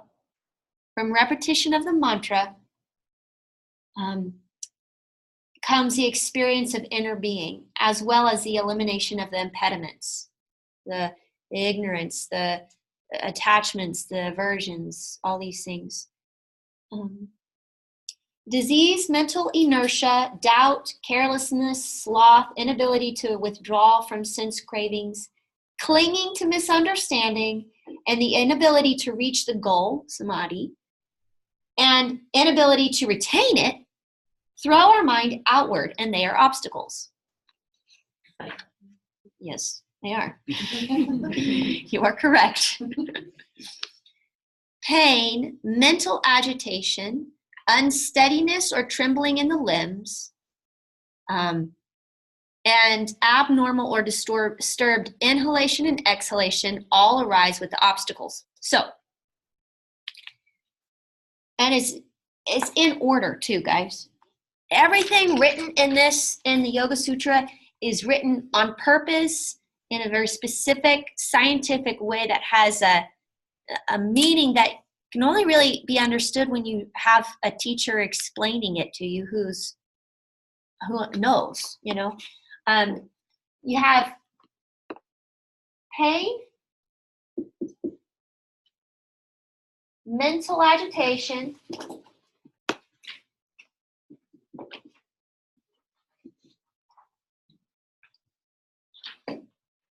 unsteadiness or trembling in the limbs or organs, and disturbed inhale and exhale all arise with the obstacles. Okay.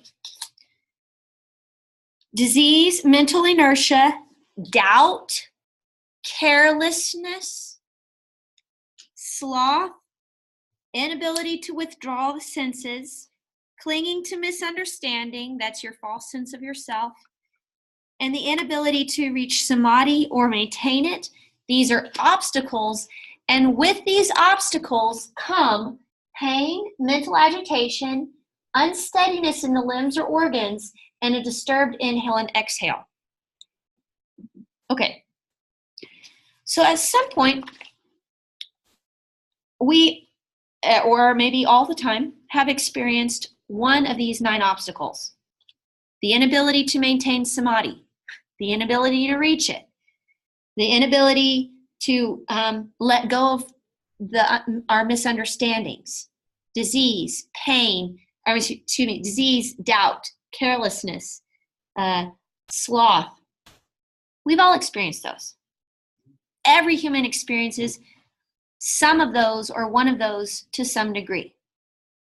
With those comes these things. So there's actually a formula for moving backwards to remove them.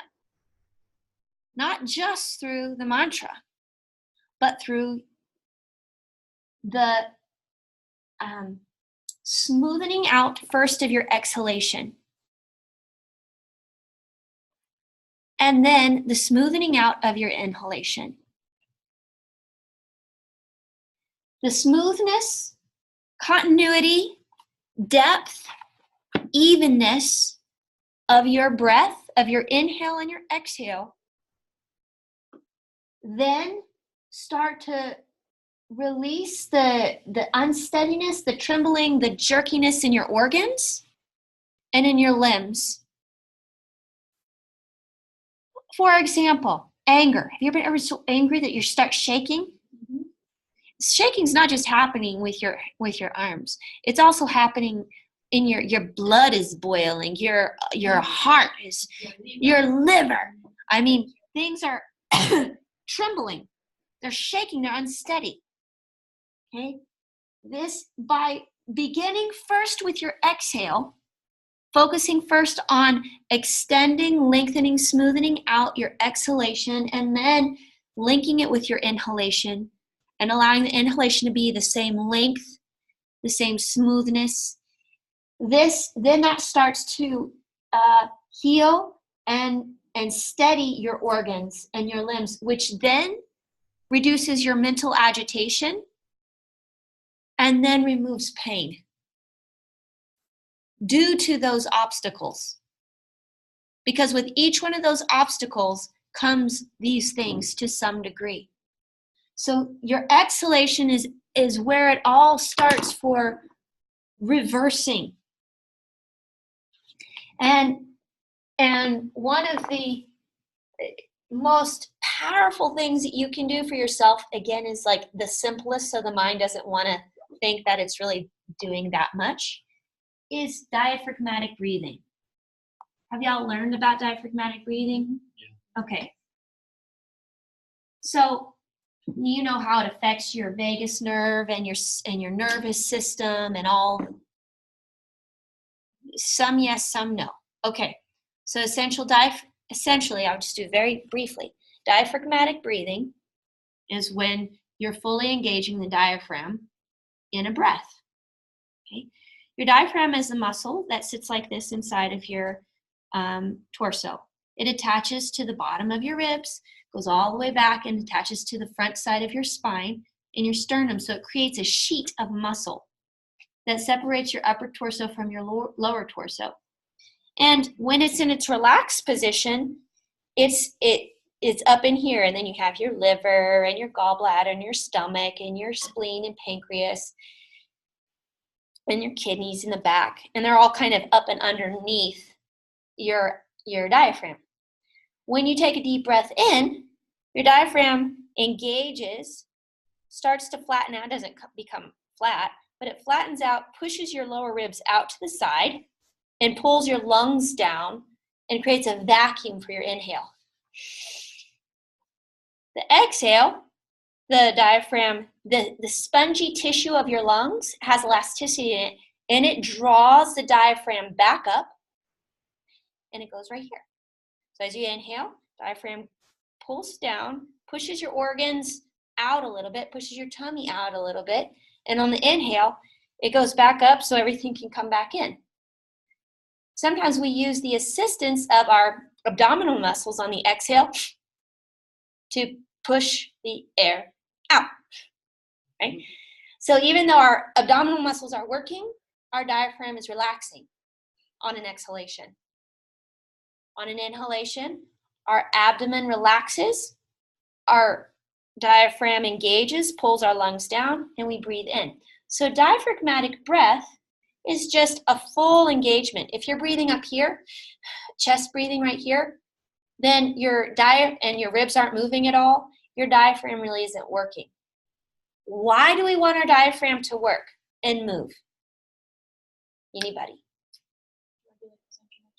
Yeah, but how does that work?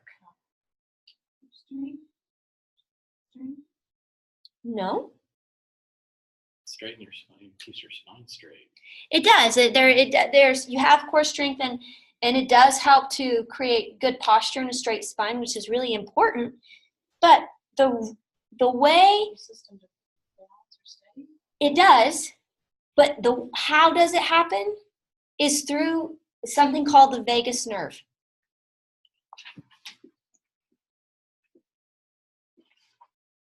Your vagus nerve. See, I love anatomy goes right into philosophy and philosophy into anatomy because they're not separate. Okay? This is the beauty of yoga. Okay, so you have your vagus nerve. Your vagus nerve is the main instrument of your parasympathetic nervous system. Are y'all familiar with your parasympathetic nervous system? Okay. What is that? It's a process to restore your cells. Yes.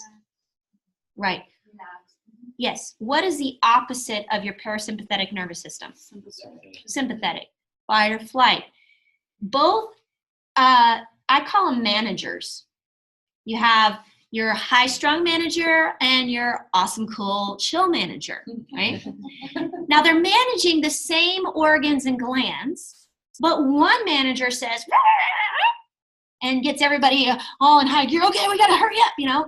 And one manager says, hey, guys, everything's under control. We're good, you know? Take 5. Go rest, have a snack. Okay.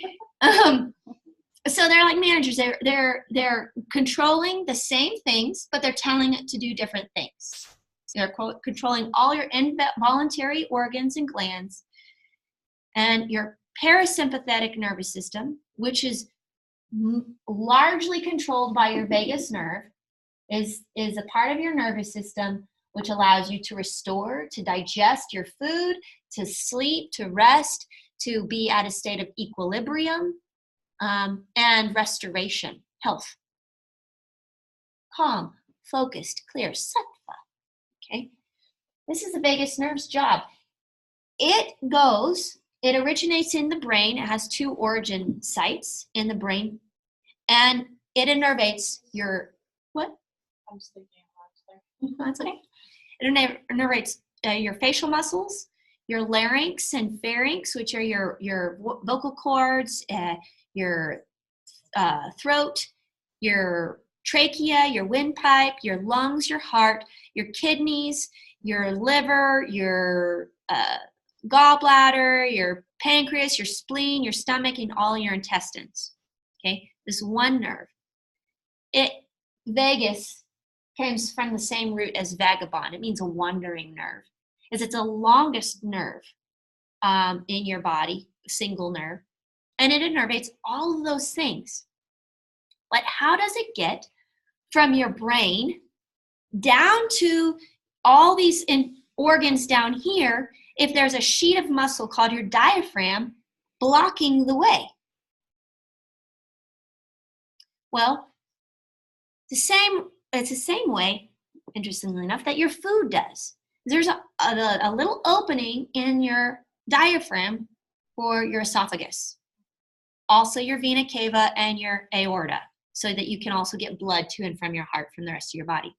So there's 3 openings in your diaphragm for these 3, this vein, this artery, and your esophagus. Okay. Wrapped around your esophagus, like a sock, it's wrapped around like this, is your vagus nerve. Coming from your face and your lungs and your heart, and it wraps itself around here, and then it goes to all the rest of your organs, right? Well, now you have your diaphragm right here. And as you breathe in deeply, your diaphragm goes down. And as you breathe out deeply, your diaphragm goes up. The length of your breath and the depth of your breath and the movement of the diaphragm determines the length and amount of time this nerve is being stimulated.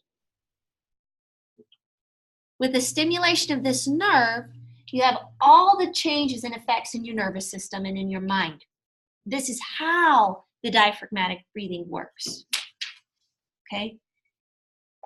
If you're breathing in to a count of 2 and out to a count of 2, your diaphragm is barely moving. If you're breathing into a count of 4, to a count of 6, to a count of 8, to a count of 11, they've documented that it has profoundly different effects. The length of your breath, meaning the length and the time, the duration that this vagus nerve is stimulated, that has profoundly different effects. So for example, when you stimulate this vagus nerve for a certain length of breath, you produce acetylcholine. It's a neurotransmitter that eats up inflammation in your body. Now, some people can go to Whole Foods and buy a bottle of it and take a pill of acetylcholine, or you can lengthen your breath. Wow. Stimulating this nerve produces new brain cells to start sprouting, plus it produces something called BNSF, which is brain-derived BDNF,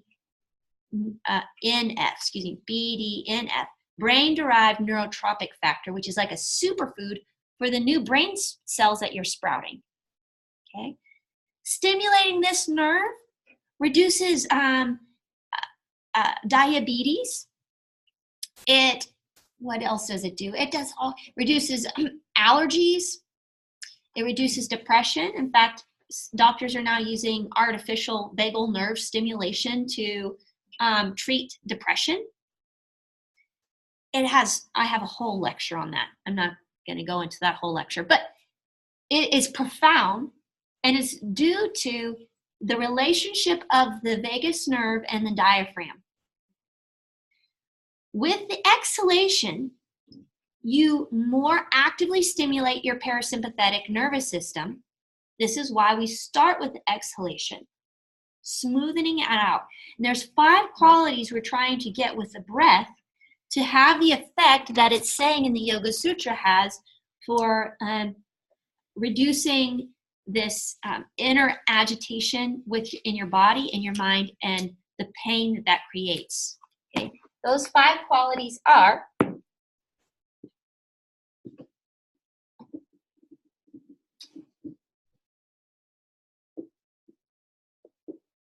deep. Deep meaning how deep are you drawing your diaphragm down so that your vagus nerve has the longest duration of stimulation. Okay, so deep is one quality. 2, continuous.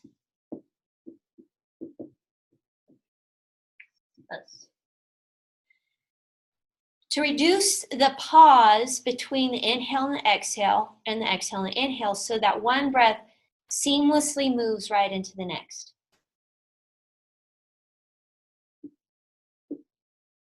3, even. Yeah. Even. This means that your inhalation and exhalation are about the same length. Okay. 4, they're even. Smooth. But I just don't know what I'm gonna do. Okay. Exaggeration. But when you become really aware of your breath, you can find that sometimes there's a little trembling, especially when you're practicing just your slow, deep breathing. You start to find there's a slight tremble just at the beginning of the inhale, or just at the end of the exhale, or everybody's different. Our mental impressions that get stored in the mind also gets stored in your breath. Okay? This is getting really cool here. Okay? This is coming all back around full circle. Let me give you the fifth quality. That is a 5. Fifth quality is quiet.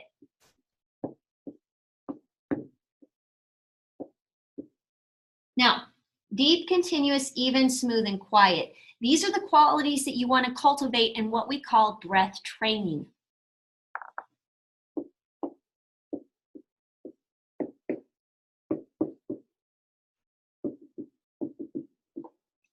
Okay. Breath training is a prerequisite to pranayama. Okay? Breath training is not pranayama. If you have a breath of fire, well, that certainly isn't deep, continuous, even, smooth, and quiet. That's vigorous, active. You know, actually it is even because the exhale is about the same length as inhale, but you get what I'm saying. It's a pranayama. It's something you're not going to want to walk around doing, breathing like that all the time, right? Breath training is how we want to train our unconscious breath to be when we're just sitting here listening to Shanti talk and listening. When we're washing our dishes, when we're driving our car, when we're, talking to our friends, just living our life.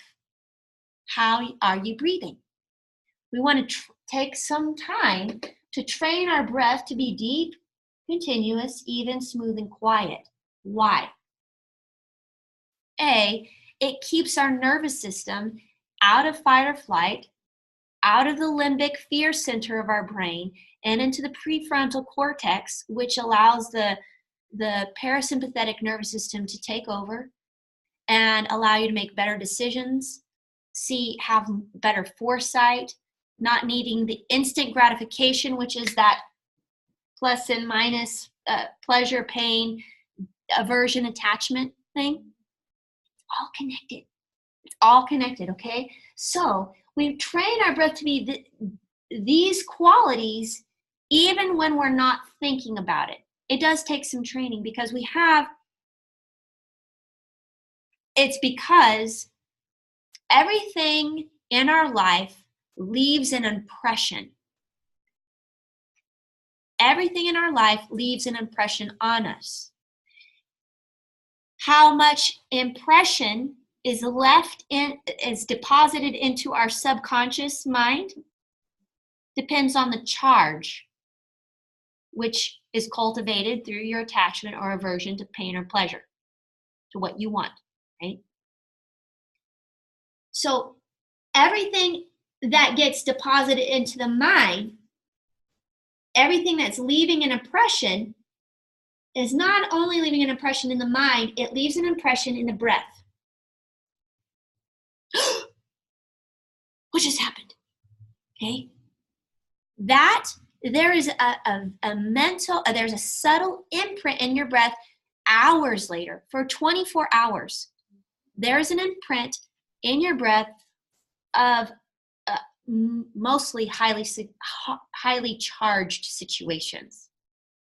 You almost got in a car wreck. Someone said something. You got surprised, you got angry, you got sad, you were elated. All of those things get stored in the breath.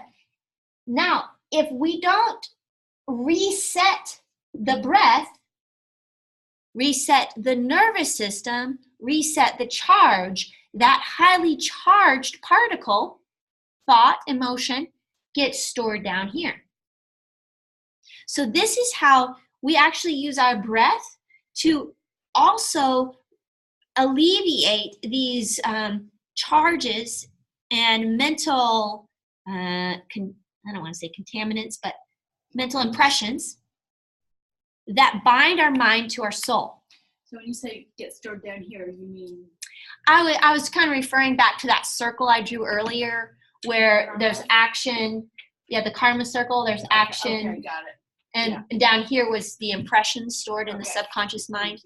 That's what I meant. That's why I was doing it down here.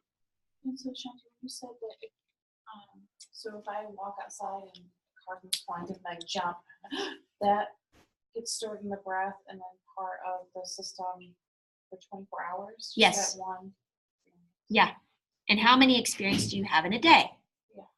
And does it have to actually happen out there, or could it be a thought that you respond to? Exactly. And this is how people get trapped in trauma. And this is why I work in a hospital, and they used to do debriefs after a traumatic event, and said, because then they just talk about it, and then it just deepens the imprint. If you only practice diaphragmatic breathing with them for 12 minutes to 24 minutes,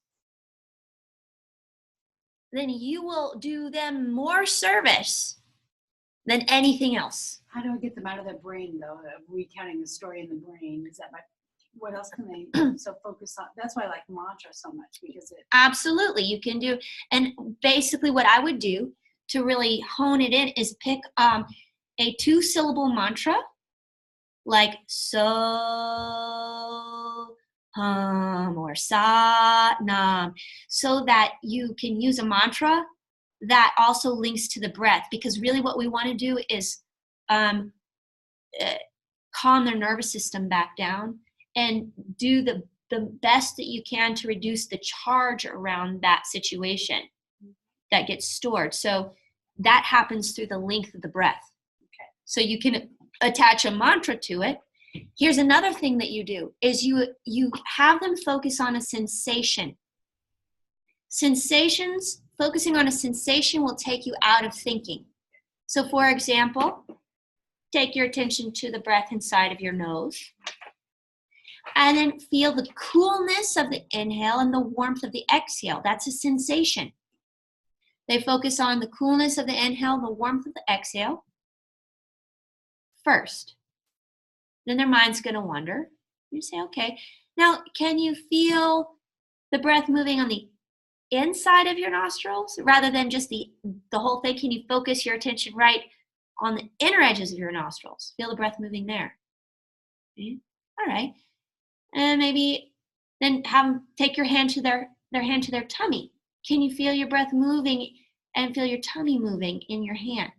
So you want to have a tactile sense, and it can change because their mind is going to be tumultuous. And so you can change the focal point as long as you're keeping attempting to keep the breath elongated and slowly smoothing out. You can't force it to be smooth. You can't force it to be long. You can't force it to be even. You can't force any of this.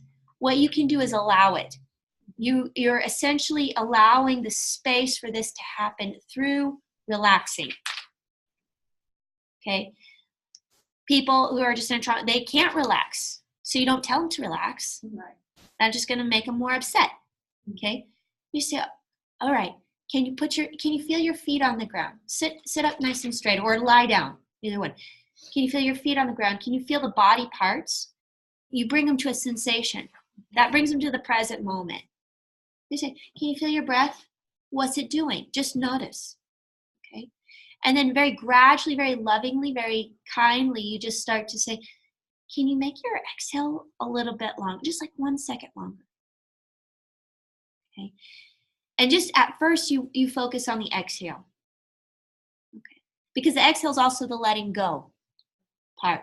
And that's the part that's going to stimulate the parasympathetic nervous system. Both the inhale and the exhale will, but the exhale has a little extra PNS, yes. Control. Okay. So, That's good. This is awesome. Yeah. okay. I have a question. Yeah. So the breath training, how do you train yourself to breathe that way when you're just doing your normal life? Yeah, it's a great question. Lie down. Everybody lie down. Or our back or backs or tummy. You know what? You can do either one. We're going to do them both. Lie down on your tummy first in what's called makrasana or crocodile pose. And take your arms and you can stack them like this and rest your forehead here.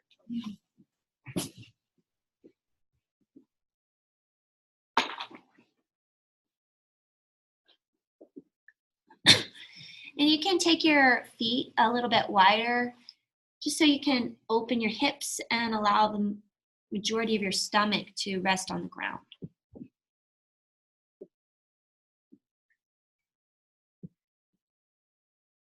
So now just feel every part of your body that's touching the ground. Just notice what it feels like. Is one side heavier on the ground than the other side?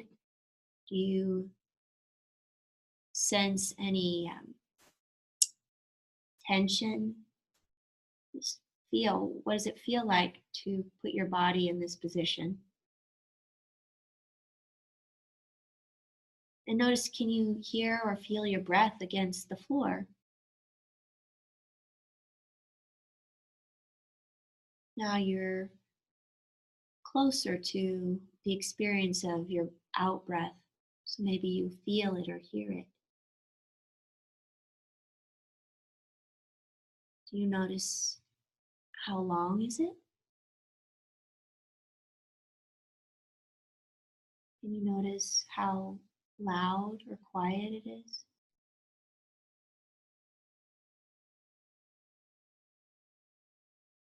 And what about your inhale? Just notice what's happening with your breath. Is it smooth? Or is there any part of the breath cycle that might have a little jerkiness or tension? See if you can find where it's smooth and where it's not smooth.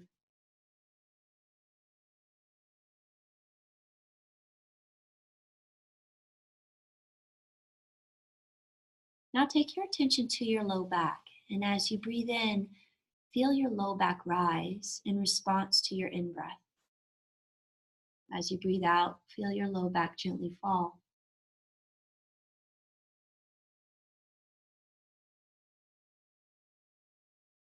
Drawing your breath deep into the space of your low back, feel it gently rise as you inhale and fall as you exhale.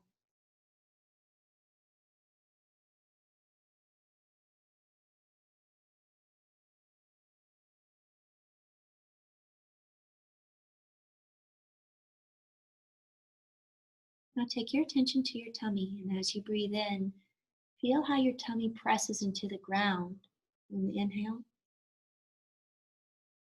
and the release on the exhale.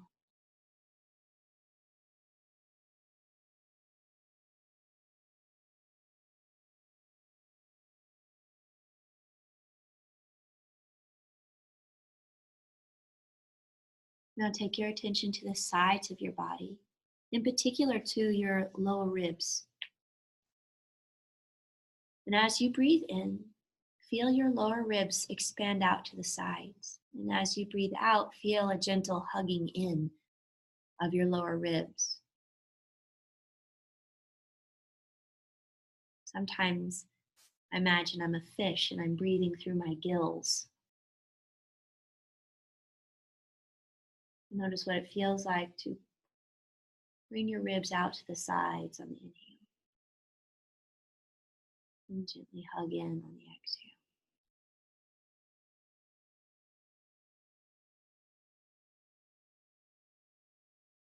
Now sense your whole torso, your low back, your tummy, and your sides, all expanding 360 degrees on the inhale and emptying, releasing, softening on the exhale.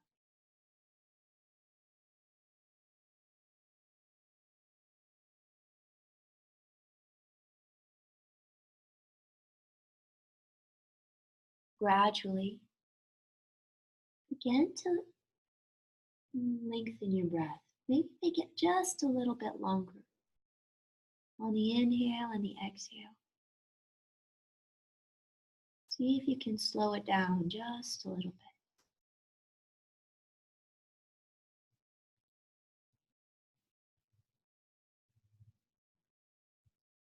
Allowing one breath to flow right into the next. And a deep, continuous, even movement. Inhaling nourishing, and exhaling, releasing.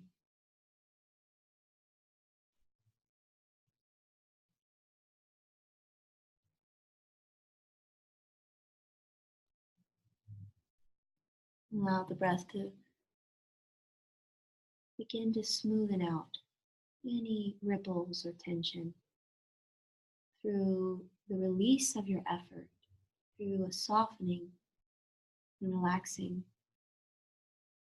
The smoothness of your own breath will begin to return.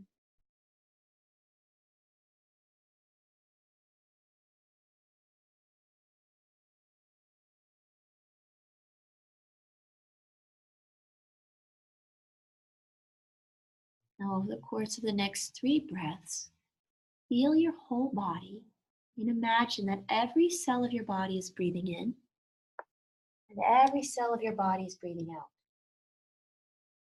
Just for 3 breaths. Breathe in every cell and breathe out through every cell.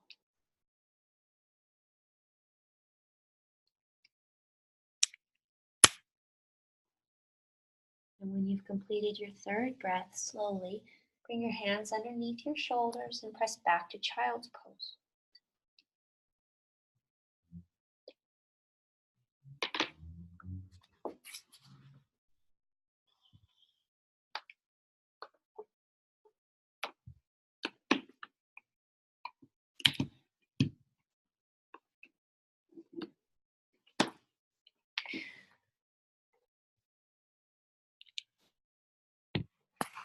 All right.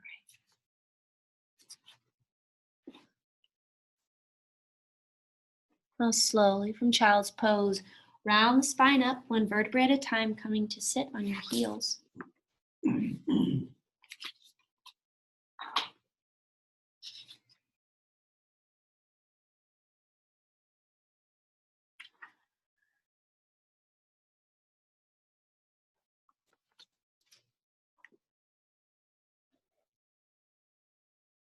And that's how you train your breath. You give yourself 5 minutes. And you can lie on your stomach like in crocodile or on your back with a weight over your tummy. So a little sandbag, a breathing bag.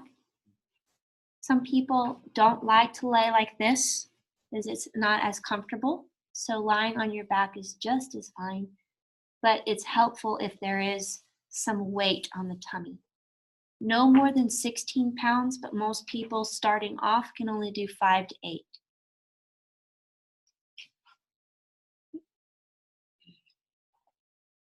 So you first start with tactile, the sensation of your body. You just notice what the breath is doing. And then even still, as you help to lengthen your own breath, or if you're guiding someone else to do the same, you feel the sensation of your low back moving. Your breath is moving your low back. You feel the sensation of your tummy pressing into the ground. So you keep bringing their awareness to the sensation of their breath, the qualities of your breath. So it helps keep them present, but you move quickly enough to capture the mind if it started to wander. In a seated position, if you're talking to them, something has just happened, or yourself, feel your feet in the ground. Press your feet a little bit into the ground and sense the breath inside the nose. And you can come up with all kinds of things, the coolness or the warmth. Try to feel how far your breath goes out. And try to feel the moment the breath first enters the nose. All these little things to hone in attention to the present moment through sensation will reduce the thinking and help to focus the attention on lengthening your breath. I'm trying to promote their own self-healing. So in a group, I've had them silently name the emotion they're feeling so that to take it out of the amygdala into the frontal lobe where they can process it, then and notice where in their body they're feeling that emotion. Yeah. And then to do the breathing in and out of that place. It's great. So they're being self-validating, and then that's great. Okay. That's great. Yeah. So,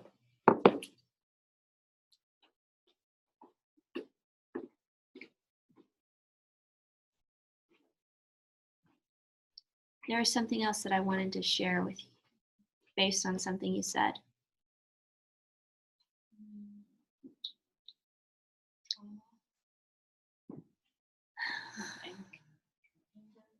Mm-hmm. So I was still looking for that place. The Well, I think how you said if you just have 12 to 24 minutes in a crisis, you can do that, right? Mhm. That what you're doing? yeah, the full circle of it, reducing the. Here's the thing too with this practice. Why just training the breath? Why diaphragmatic breathing is so potent, even though it seems like the simplest thing, is because it doesn't matter if the trauma is happening to you right now or happened to you 12 years ago. Because what happens is that charge rises to the surface in any given moment and is stimulating you right then and there. When you, in the moment that it is charged and is in your awareness, you start practicing this, what happens is it removes one layer of charge. The thing goes back into your unconscious mind, still with a strong charge. It's going to come up again.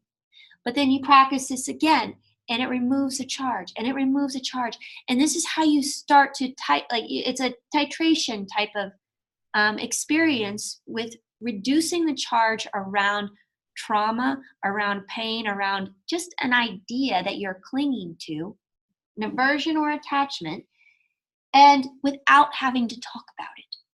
Exactly. Without having to relive it. And so you're simultaneously not only helping them in the moment, but that's how you can heal past traumas and wounds. Yeah. Could you do, I'm thinking of a hospital setting and secular setting. So could I do be still? And is it as powerful if they do the mantra silently than aloud?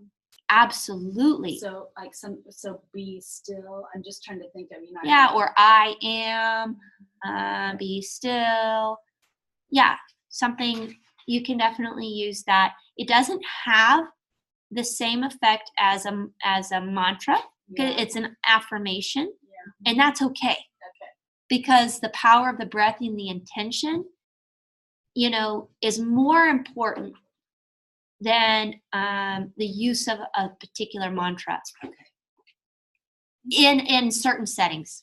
I want to qualify that. In certain settings. Okay.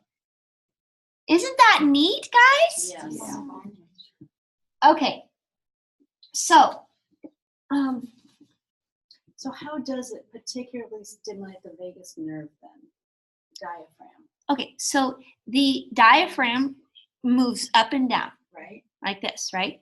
In the diaphragm are 3 holes, but we're only going to think about one right now, a hole for your esophagus, because this is a sheet of muscle. So in order for food to get from your mouth to your tummy, it has to go through the diaphragm sheet of muscle. So there's a little hole for it, wrapped around like a sock, wrapped around the esophagus like a sock is the vagus nerve. It's wrapped like this, all the way around it. So the movement of the diaphragm goes up and down along the esophagus and massages the vagus nerve. Wow, okay. Now, why chanting or singing at all doubly amplifies it when you do it out loud is because the vagus nerve also controls your vocal cords. So you're vibrating it, the vocal cords are vibrating it, and you're elongating the breath all at the same time. So there you have an even more amplified way it's stimulating the vagus nerve. I know, it's so awesome. It's so great. All right, let me see real quick.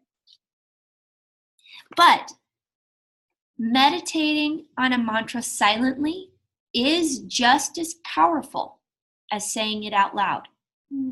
There are some mantras that you only do silently. And there's some mantras that you do out loud. And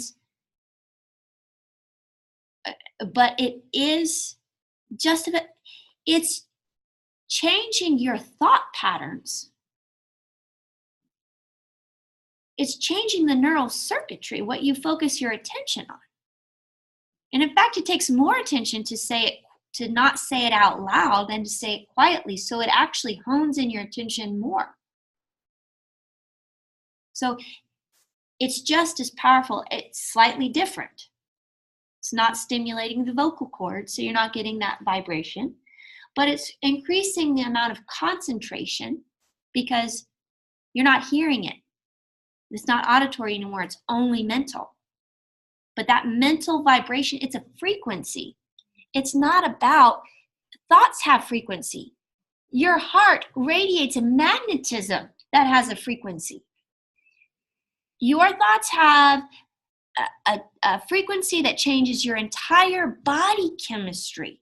So when your thought becomes a mantra, then that's going to influence your entire body chemistry and your actions. Thought comes before word, comes before action. So you see. So what, yeah, so, Go ahead. so when a Friday patient beats up a nurse, the whole floor, the collective thought of the floor is I'm unsafe, I'm unsafe, I'm unsafe. So to get in there and to go through the body to change the thought. So then you're, without having them address, verbalizing all that. So then it's changing the frequency and vibration of the whole floor by starting with the vagus nerve. Yes. You have them feel their feet. If they're not feeling safe, what chakra is that? Primal, the first. Yes. So what chakra, what body parts are associated with that chakra?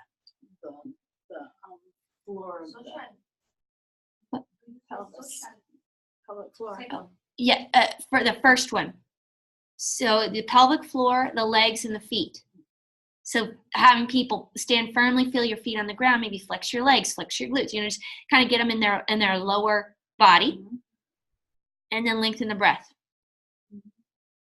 So it just helps them ground, send the energy down, feel as though you're pressing your feet all the way into the center of the ground, the earth. It's a simple little exercise that can be done in a hospital in a very secular setting. Just, maybe stomp just a minute. Stomp your feet just a minute, get it out, feel them planted, feel them grounded. And now let's try to take your breath as deep into your abdomen as possible. You can even have them visualize the breath going down through the legs into the ground. On an exhale and inhaling back up. So exhaling your awareness down. Exhale is the apana vayu. It's a downward flowing energy. So when you visualize, it's helpful to, there's always exceptions to the rule. But in general, as you visualize, it's a downward on the exhale and an upward on the inhale. Question. Yes. What kind of relationship does the nadis have with the vagus nerve? So that's a great question. I don't really know the answer off the top of my head because I've not considered that question before. But given that the parasympathetic nervous system is in control of Ida and the sympathetic nervous system is in control of the Pingala, and when they're imbalanced, we have Sushumna, then my guess is that the vagal nerve is helping to restore out of stress and fight or flight, out of the Pingala to balance out Ida and Pingala. Once they're balanced, Sushumna naturally happens.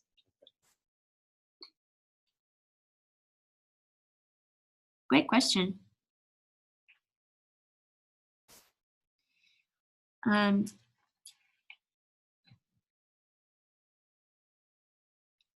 me see one more thing to see if I can find that one verse I was looking for.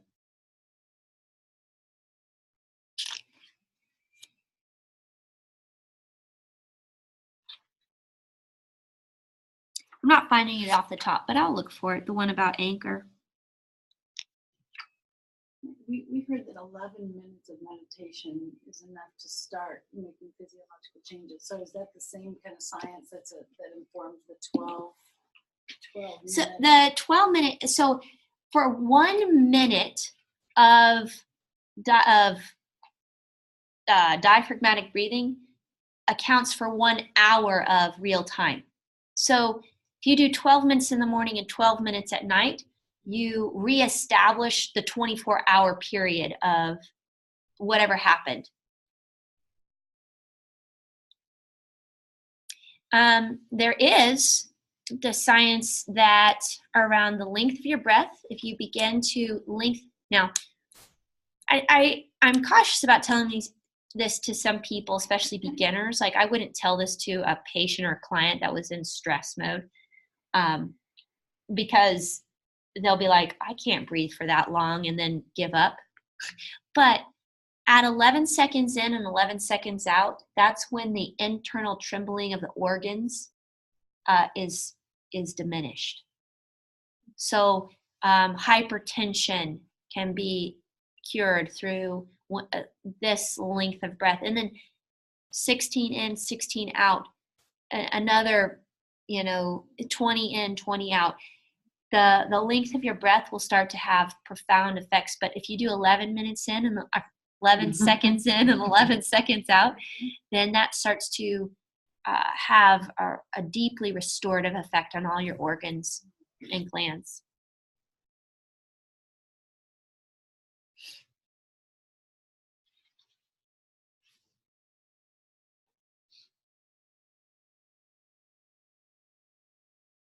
So if you can even practice steadying your breath in the midst of, like what we were talking about earlier, of just that little desire, like that, I want to do something, and you're like this, right? You get a little tension, and a little trembling, a little tension, like, oh, I really, say, all right, I can have that in 5 minutes, but for this 5 minutes, I'm going to practice just slowing the breath down, smoothing it out, evening it out, quieting it,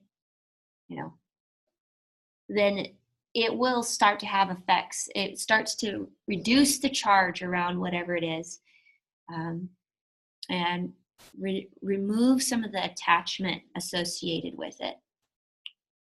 And that really is the whole. It's the profundity of the Bhagavad Gita, because it's trying to get us off the wheel of karma, off the cycle, the wheel of samsara, the endless birth and rebirth, to wake up, right?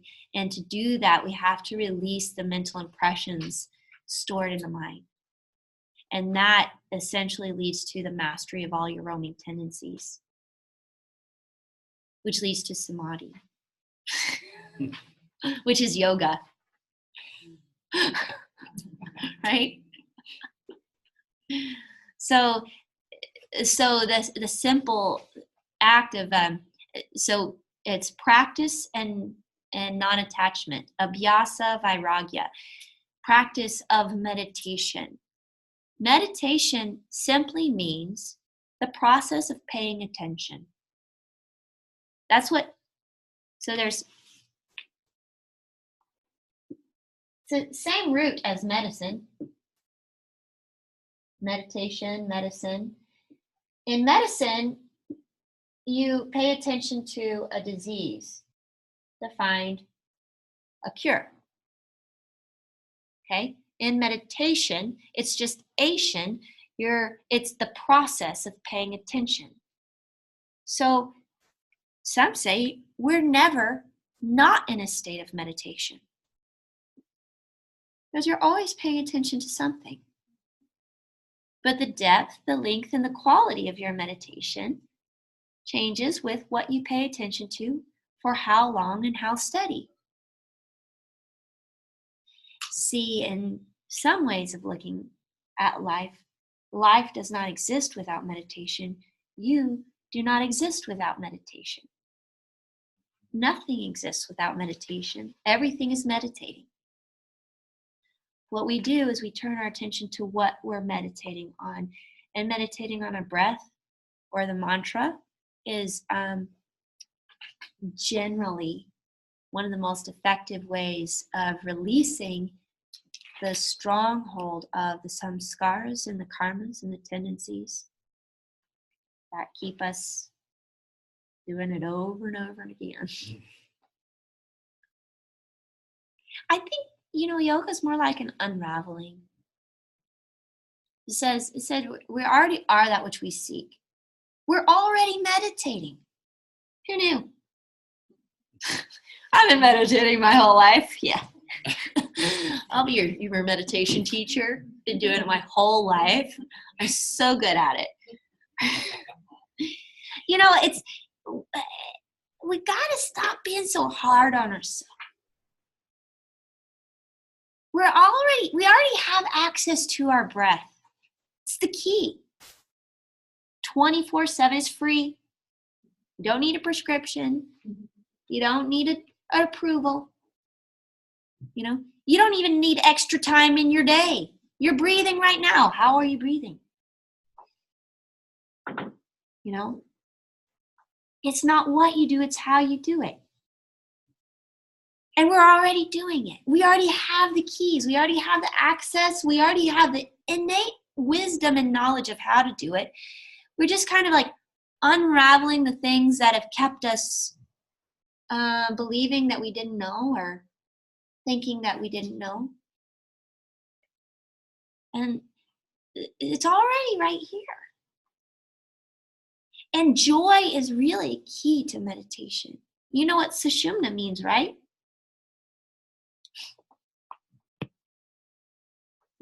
So the first one is su, and then it's shu, just because of the grammar. Sushumna means, shu means bliss or joy. Can be translated either way. Shu means bliss or joy. Sushumna means double that. Double that bliss. Okay. Meditation on itself. So like we're already meditating, okay. But meditation that leads us in the same direction as that desire impulse for freedom and fulfillment, for waking up in our dream, is a prerequisite to that type of meditation is joy, is bliss. So we practice, a lot of times we say we practice meditation just to calm our mind down, meaning we're meditating when our mind is agitated as a type of prescription, a type of medicine for our mind, right? To calm it down. And that's great. But the deep state of meditation where you're fully absorbed, known as samadhi, joy is required. It's requirement. It's not the goal. That's the prerequisite. And so we do all this other stuff to release the trembling in our breath, the trembling of our body, trembling or unsteadiness in our body, our limbs and our organs, release our mental agitation and our pain that are associated with all the obstacles associated with the roaming tendencies of the mind, which keep us out of a state of joy. Okay? So we do all that just as prep. All that's just preparation to reach a state where there's some joy happening, because it's actually your natural state is joy. Your natural state is that. It's the first covering of your soul. It's called the bliss body, Ananda Maya. Okay? The bliss body, so that's the prerequisite for absorption into the self. So do all the other stuff, it's prep. It's prep, you gotta do it. Oh, that's what it reminded me of. Okay, I'm going to tell you a really quick story, and then we're done. And then we're just beginning. Coping strategies that get developed. I hope this isn't too far off topic, but it is going back to what you were saying about anger, and then from trauma, and you create coping strategies. And then we think, and what I want to just kind of touch on real quick is how to observe yourself without judgment. Okay? Especially for your coping strategy.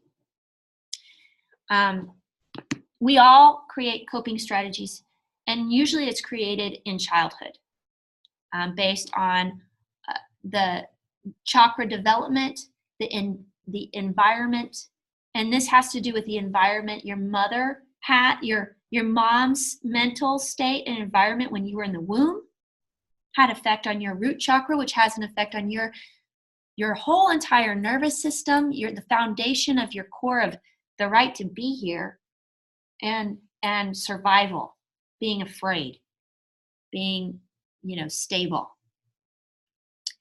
Then your environment and your relationship till you're 2 has an effect on your second chakra, and it goes up. Okay, so we develop unconsciously, pre-verbally, coping strategies based on the environment that we're in.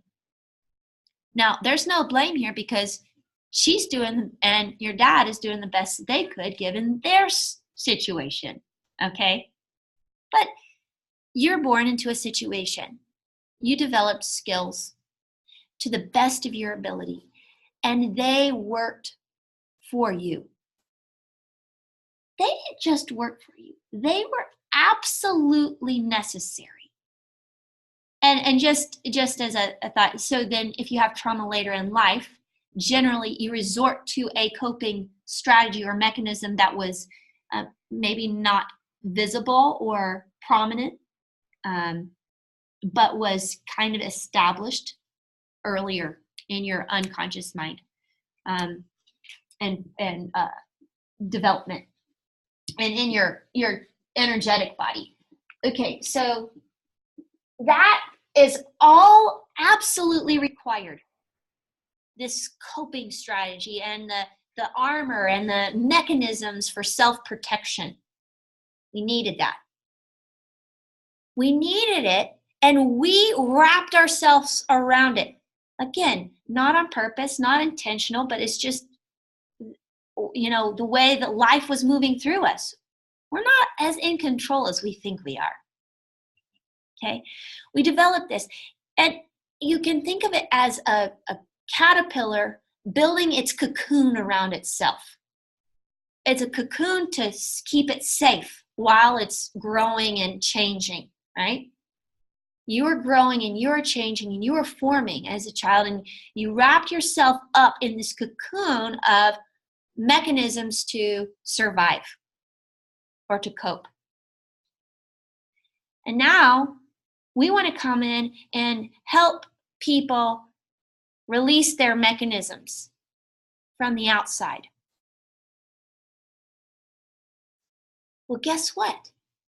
If someone were to come along and they see this caterpillar in its cocoon, and it's starting to move because the butterfly, it grew wings and it's trying to get out and it's moving. If you came along and you put a little slit to make it open up a little easier, oh, poor cat, poor little butterfly can't get out.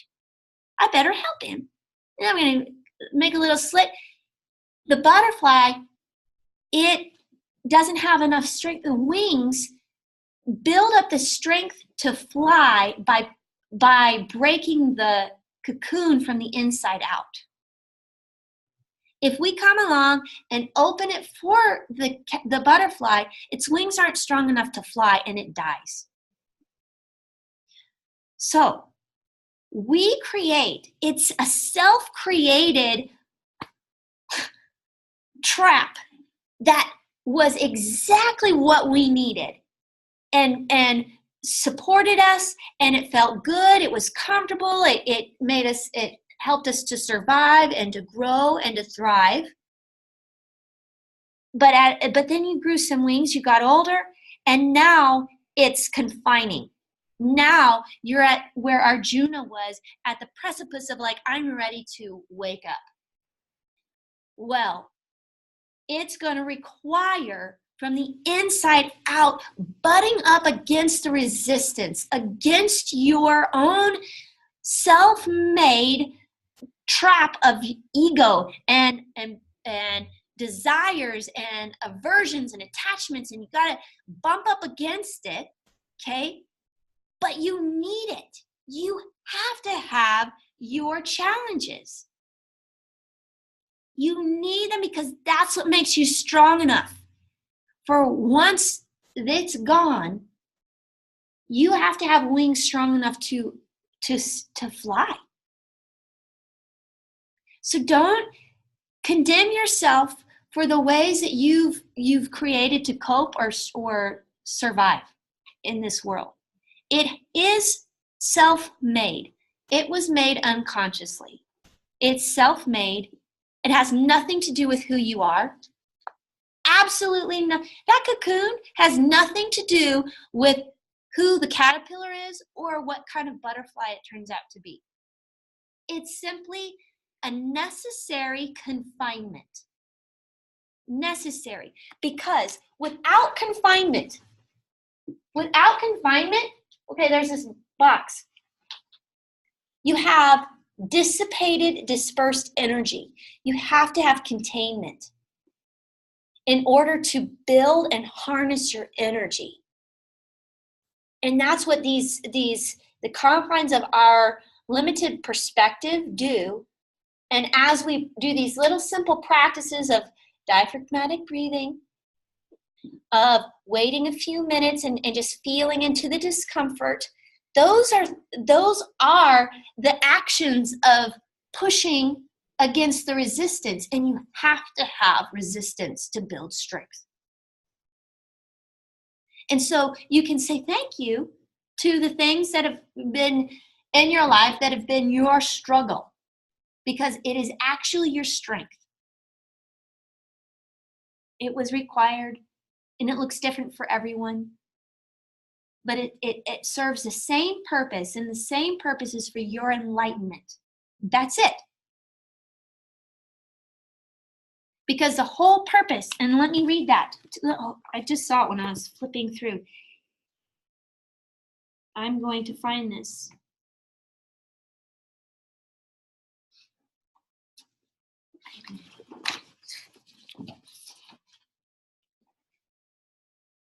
Transparency, mind cognition.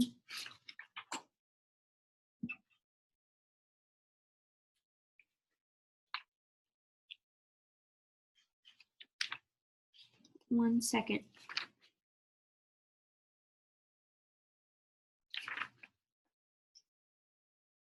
Come on. Non-attachment. Oh, because this entire world was created for your fulfillment and your freedom. I really want to find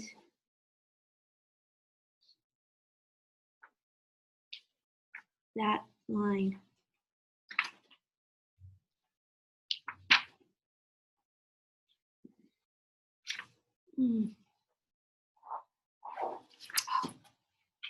Nope.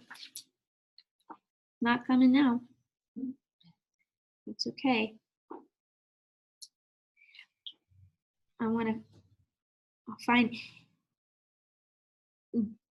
everything, all of our perceived obstacles, all the things that we think have held us back. Well, they've held us back for a reason, for a purpose, to strengthen us. They're required. They're not anything and have nothing to do with who you are or the quality of who you are. They're just needed to strengthen you. For your realization, everything in this world is here for your freedom and your fulfillment, everything. Okay. And we're done. Man, I can go on. I can go on forever. So thank you all so much. Very grateful for you. I'm grateful for this opportunity. Thank you, Kevin. Thank you to Dr. Rollins. You guys are amazing. There's very few groups of people who are just like right on it. Like, and y'all are. It's fun. It's fun to share with you guys because it's dynamic. So thank you. Thank you so much.